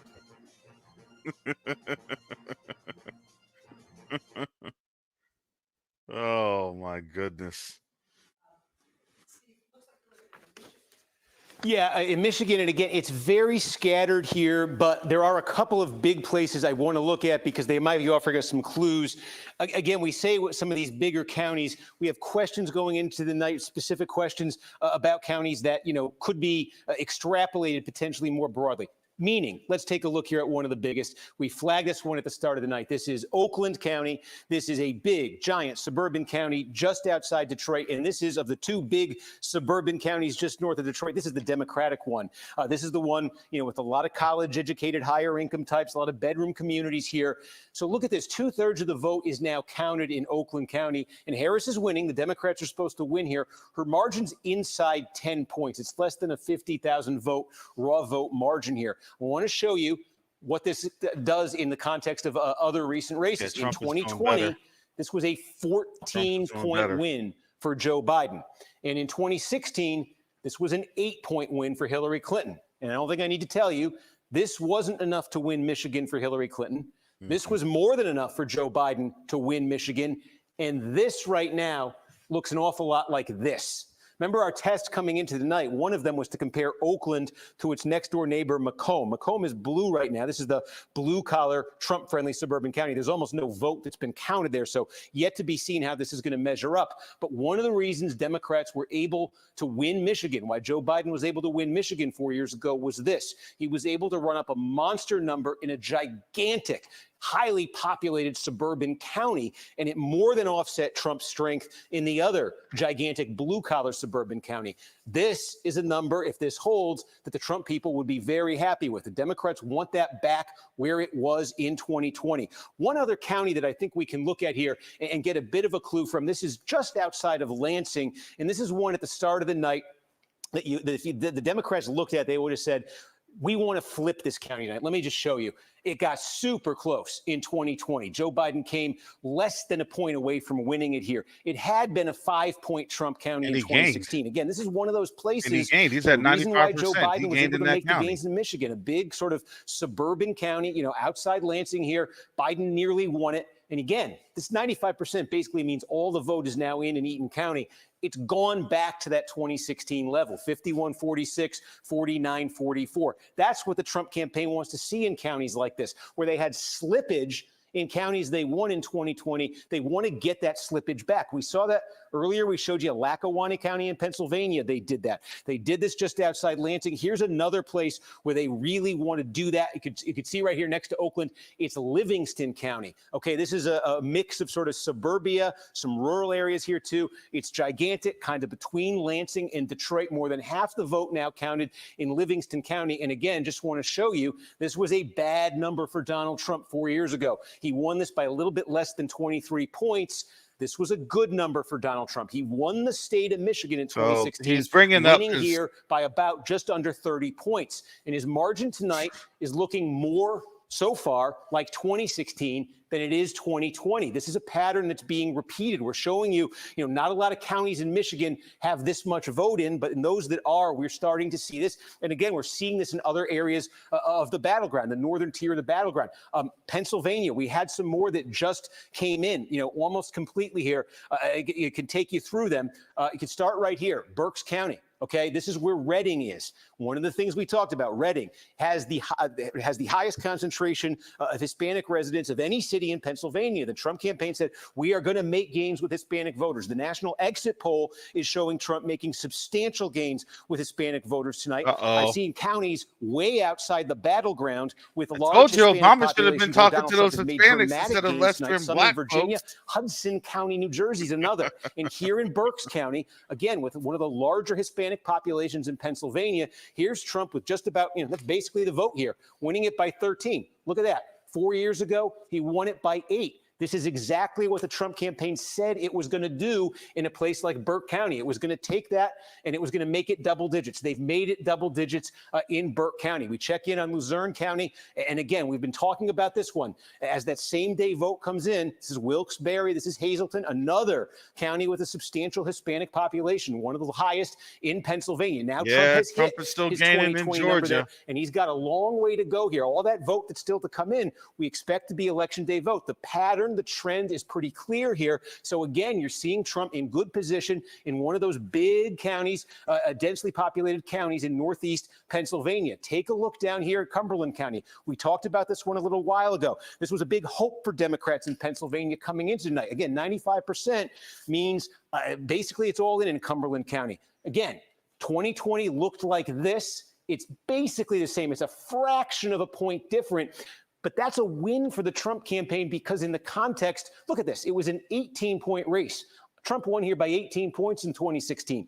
Democrats made a huge jump. This was one of their biggest in the state in 2020, bringing it down to 10. They wanted to keep this going tonight. They didn't. Trump was able to stop the losses in Cumberland County. So again, that's something that encourages that his campaign exactly wanted to see right there. We're starting to get Erie County. Again, this would be the vote by mail in Erie County. The story we've been talking about elsewhere now is going to play out in Erie. This is the bellwether. It's one of the two that switched sides to Biden in 2020. The name of the game in the final 2/3 of the vote is, can Trump catch Harris with the election day vote?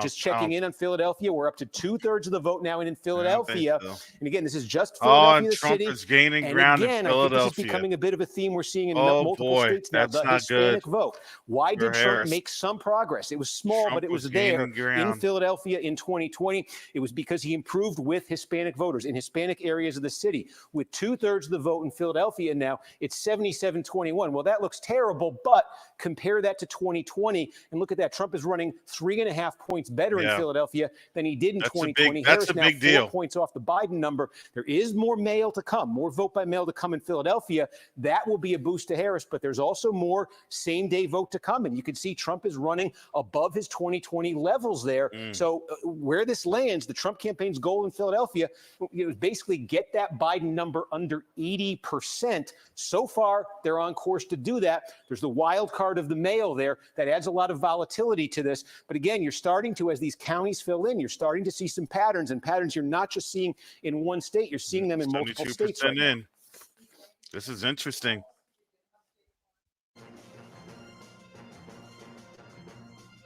Well, then, here's the thing. You don't call it Philadelphia for a reason. But you don't say Philadelphia. And you don't want to be calling people garbage.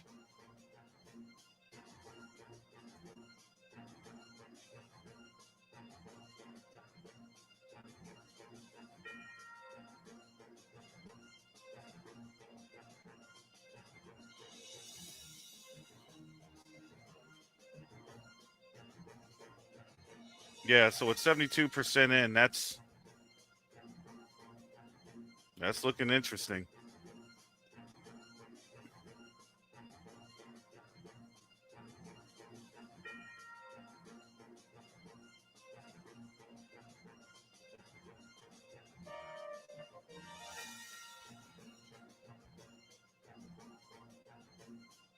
I think Michigan will look interesting to me once that reporting comes in.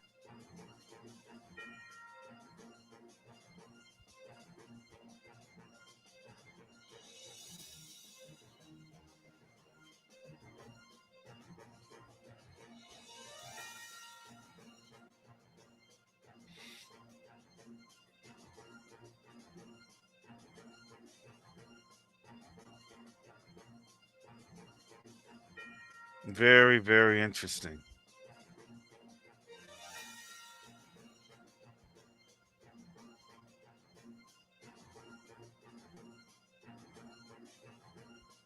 He's doing a whole lot better than how he had performed last go round. This is very interesting. He's eating up, and it's about eating up those margins. He's gonna lose, but overall he's gonna gain.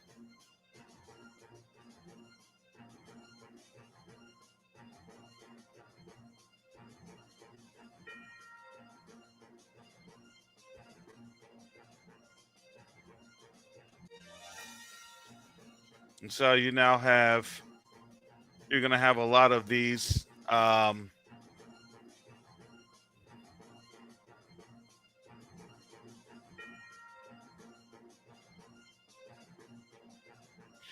you're going to have a lot more of these states coming in and reporting in. So North Carolina is now 85%. So the picture is now showing Trump is eating up. Like Mecklenburg, that is Charlotte. Yeah, he's at a 3-point lead in Charlotte with 85% left, or in North Carolina with 85% left to go.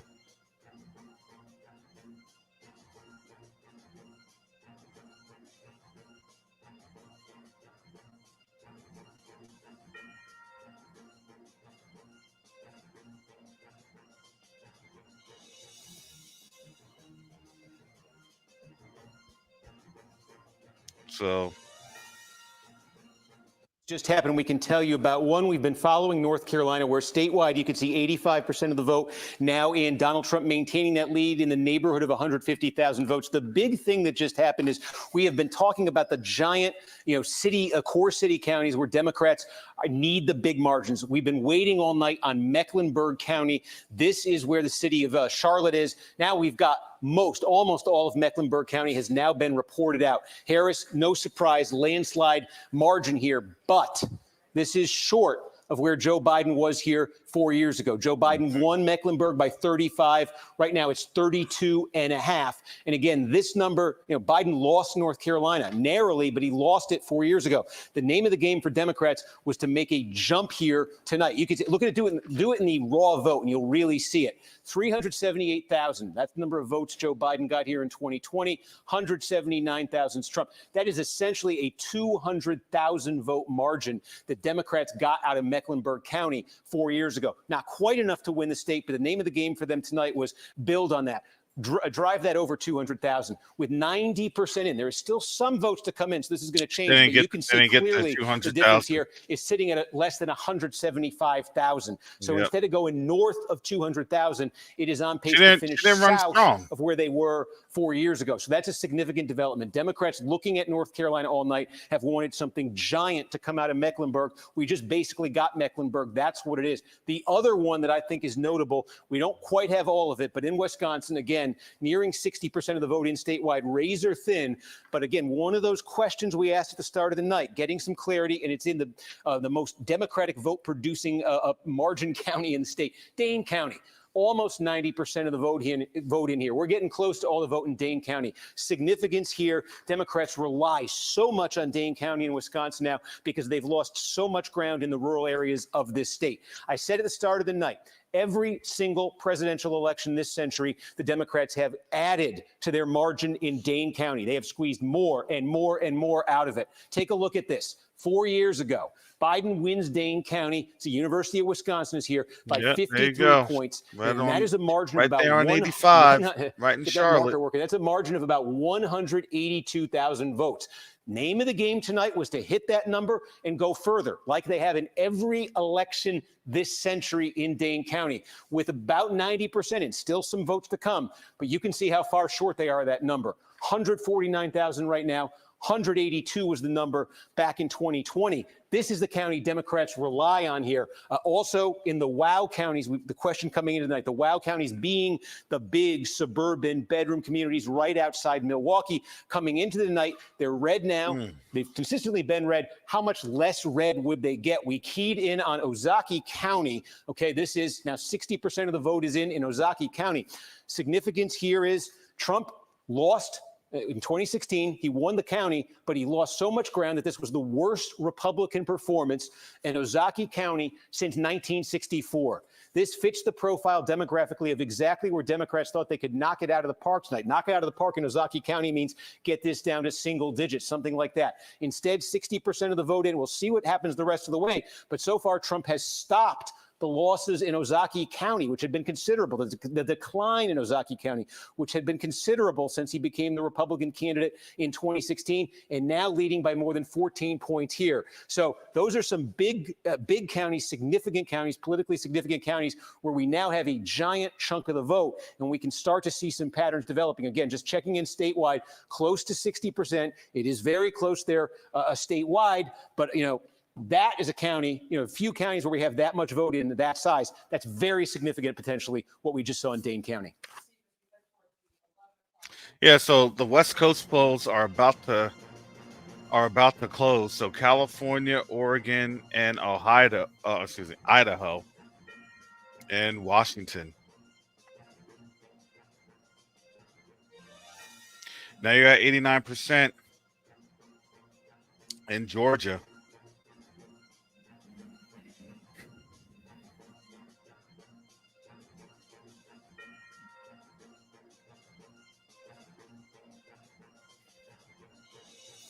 Abortion is on the ballot. Vote early October 21st through November 3rd or on Tuesday, November 5th.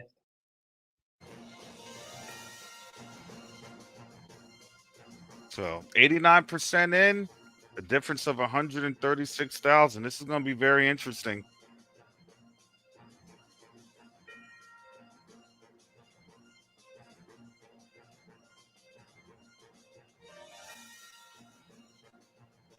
And you got to remember, the more that they come on in with those percentages, it'll start to become statistically insignificant, because you just won't have the votes and the numbers to really do much of a challenge.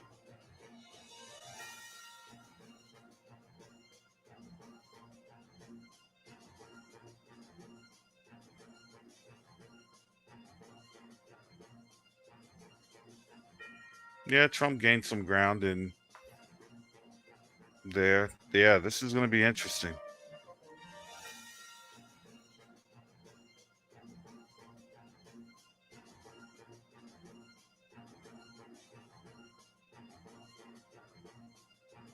So once you kind of get Michigan kind of counted and tallied up, it's going to change. See, her numbers are shrinking.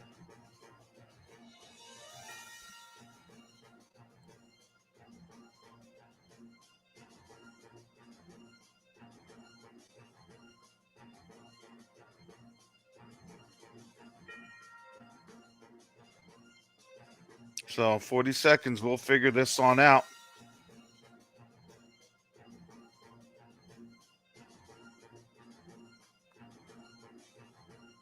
I'm really surprised about Pennsylvania. That to me, that's the craziest one.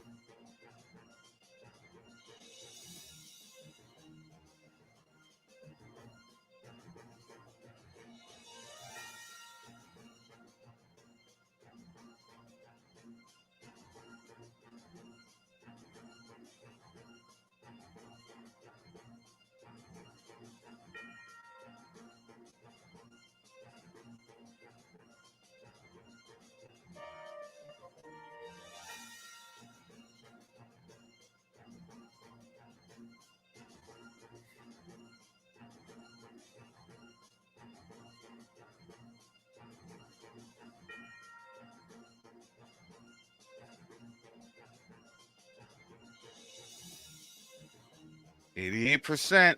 Trump is holding.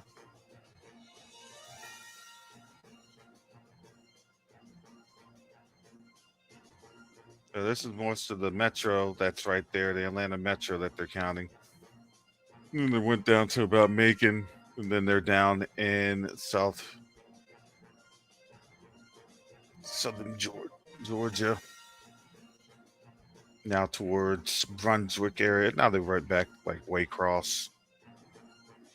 But statewide, he's still holding. So he's at 214.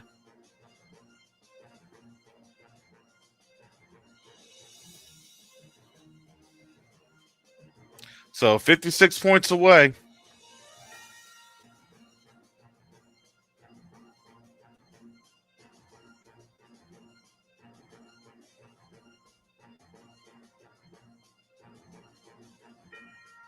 And those places that had higher margins, Trump ate into them.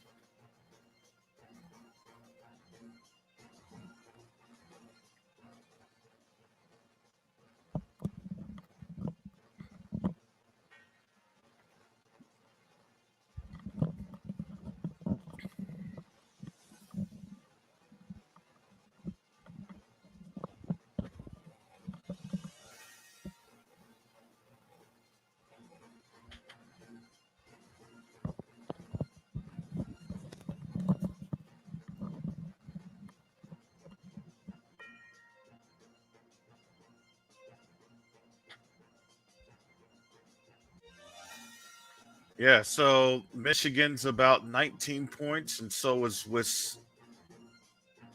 Wisconsin, and so is Pennsylvania. And it looks like Trump snuck ahead. So this is going to be to the wire in Arizona. Wow.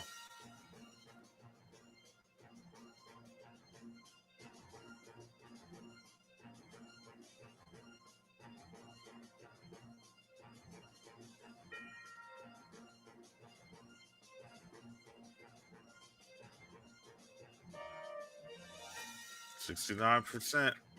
Georgia's 88%. Still.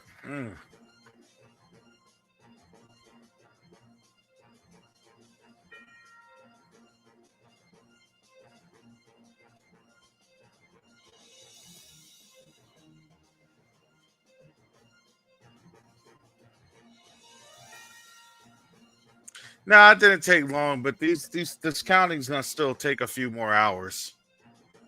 We won't know until later on tonight. probably into the early morning.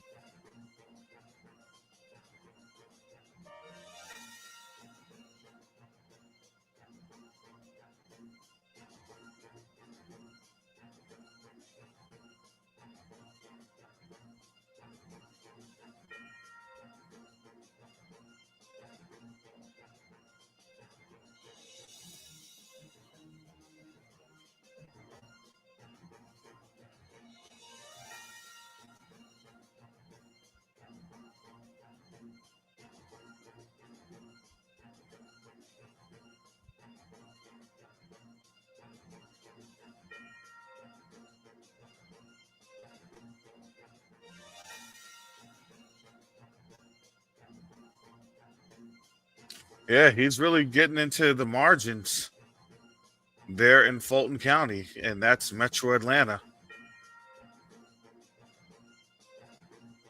It's very interesting. 70% right now reporting in Pennsylvania, so this is ticking along.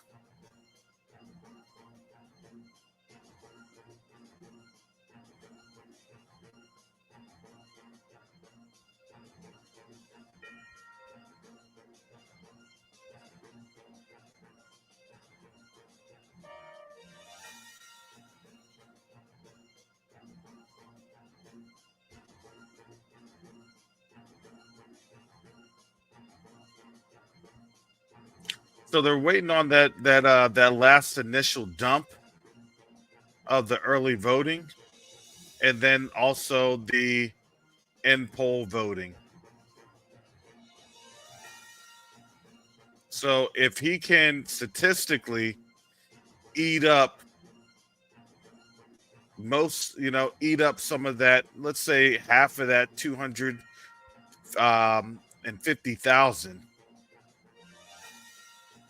It's gonna be a very, very slim margin, a very narrow to slim margin.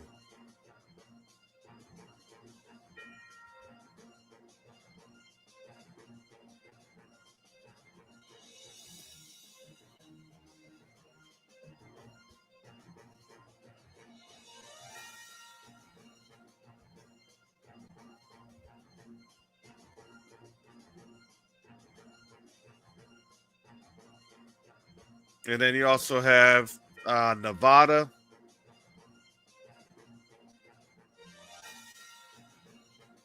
Idaho, that's going to be going. Oh, they already counted Idaho. Okay, and they counted Oregon for Harris. And then they'll count Washington here pretty soon. That's going to be like another nine or 10 votes.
Yeah, this is gonna be a fight to the finish, or maybe not. It's gonna be a fight, or maybe not.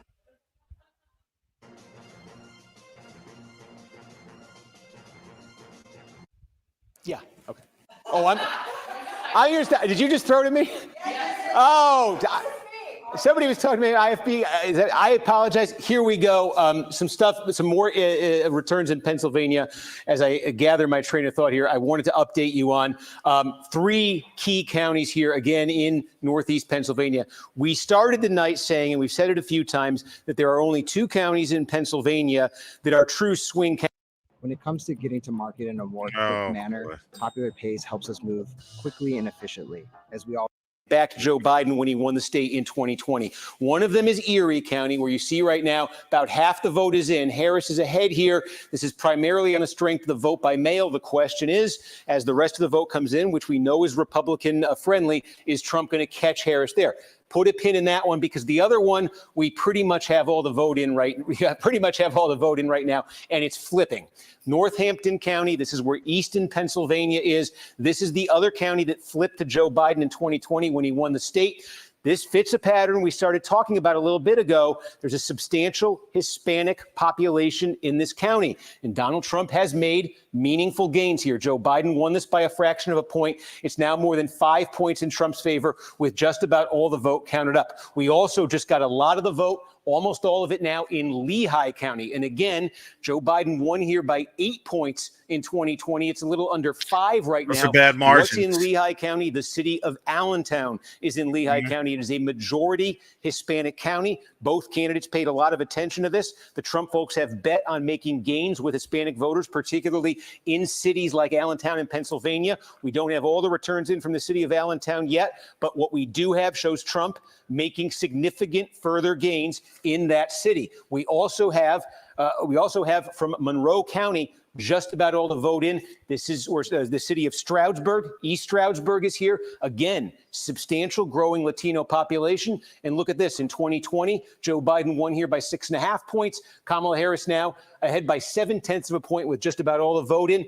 Something else we've been seeing tonight, this is really, I keep pointing it out because I keep seeing it, and I think it's important to know. There's a lot of counties like this in Pennsylvania and Michigan and Wisconsin where Donald Trump either won or came very close in 2016, and he lost meaningful ground in 2020 when he lost all 3 of those states. And we keep seeing this tonight. Where he's landing tonight is back where he landed in 2016. These were winning numbers for Trump. These were losing numbers from Trump. This is another county where you're seeing winning, the 2016 winning numbers for Trump. And just to put Lehigh in perspective here too, Lehigh County, again, I think we showed you 8 for Biden, less than 5 tonight. So you're also seeing it there. We continue to see it. Philadelphia, monitoring this as well. Now, more than 80% of the vote is counted here. Again, compare this to 2020. Biden won here 81-18. We're going to take it a step further back because I want you to see the longer term trend here. In fact, I can take it all the way back to 2012 because I think it's an interesting story. In 2012, Barack Obama won this county by 71 points. Okay, the county, it's Philadelphia. It's the city of Philadelphia. Donald Trump in 2016, he brought it down to 67 points. In 2020, Trump lost ground in the state. Trump lost the entire state of Pennsylvania. But look at this. He basically brought it down to 63 points from 71, 67, 63. And tonight, right now, this is down to 56 points from 71 in 2012 down to 56. Again, what are we seeing here? What we saw in 2020, the Hispanic precincts of Philadelphia, we saw meaningful improvement for Donald Trump. We're not talking about 10, 20, 30 points here. We're talking about enough, though, to bring 67-point gap down to 63, and tonight, currently 56. The margin for Kamala Harris in Philadelphia right now is just about 300,000 votes. Democrats would love to see that land tonight at 500,000. Boy, they got a long way to go to get there. The one thing Democrats have to hope for in Philadelphia right now is there is a large number of vote by mail ballots that are going to be released. Looking at my clock here, we think in the next 45 minutes or so. That should boost the Harris number in Philadelphia. That should boost the margin there. But she needs to get that back at least to where Joe Biden was 4 years ago. She needs to get that margin way up. I'm just going to take a quick look through the collar counties here because I think we're starting to get some meaningful vote. Again, these collar counties, especially Delaware, Chester, and Montgomery County, have become big core Democratic vote-producing counties. Delaware County is the most Democratic of these three, and you can see it was 63-36 here in 2020. The name of the game in all these counties, Democrats want to be landing north of the Joe Biden number from 2020. They're on the Joe Biden number in Delaware County right now. Take a look out in Chester County. Again, this is where Democrats, I said at the start of the night, they want to land over 60% in Chester County, 59.8 for Harris right now.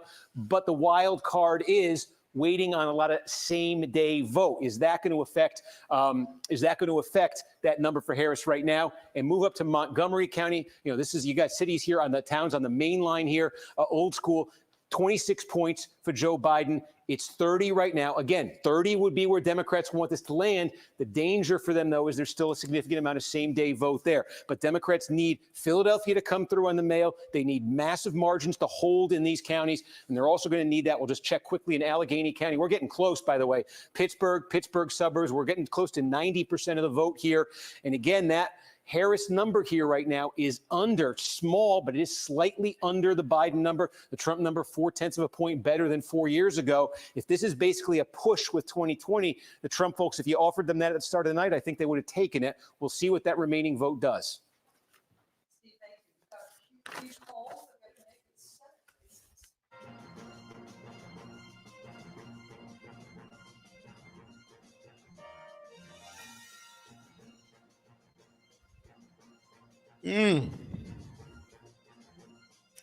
This is very interesting. I need to get some sleep because I'll be back on in about another 8 hours if I can get any sleep.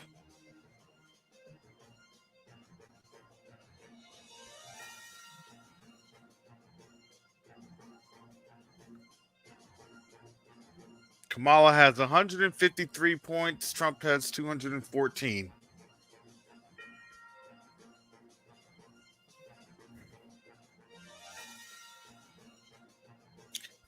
Yeah, this is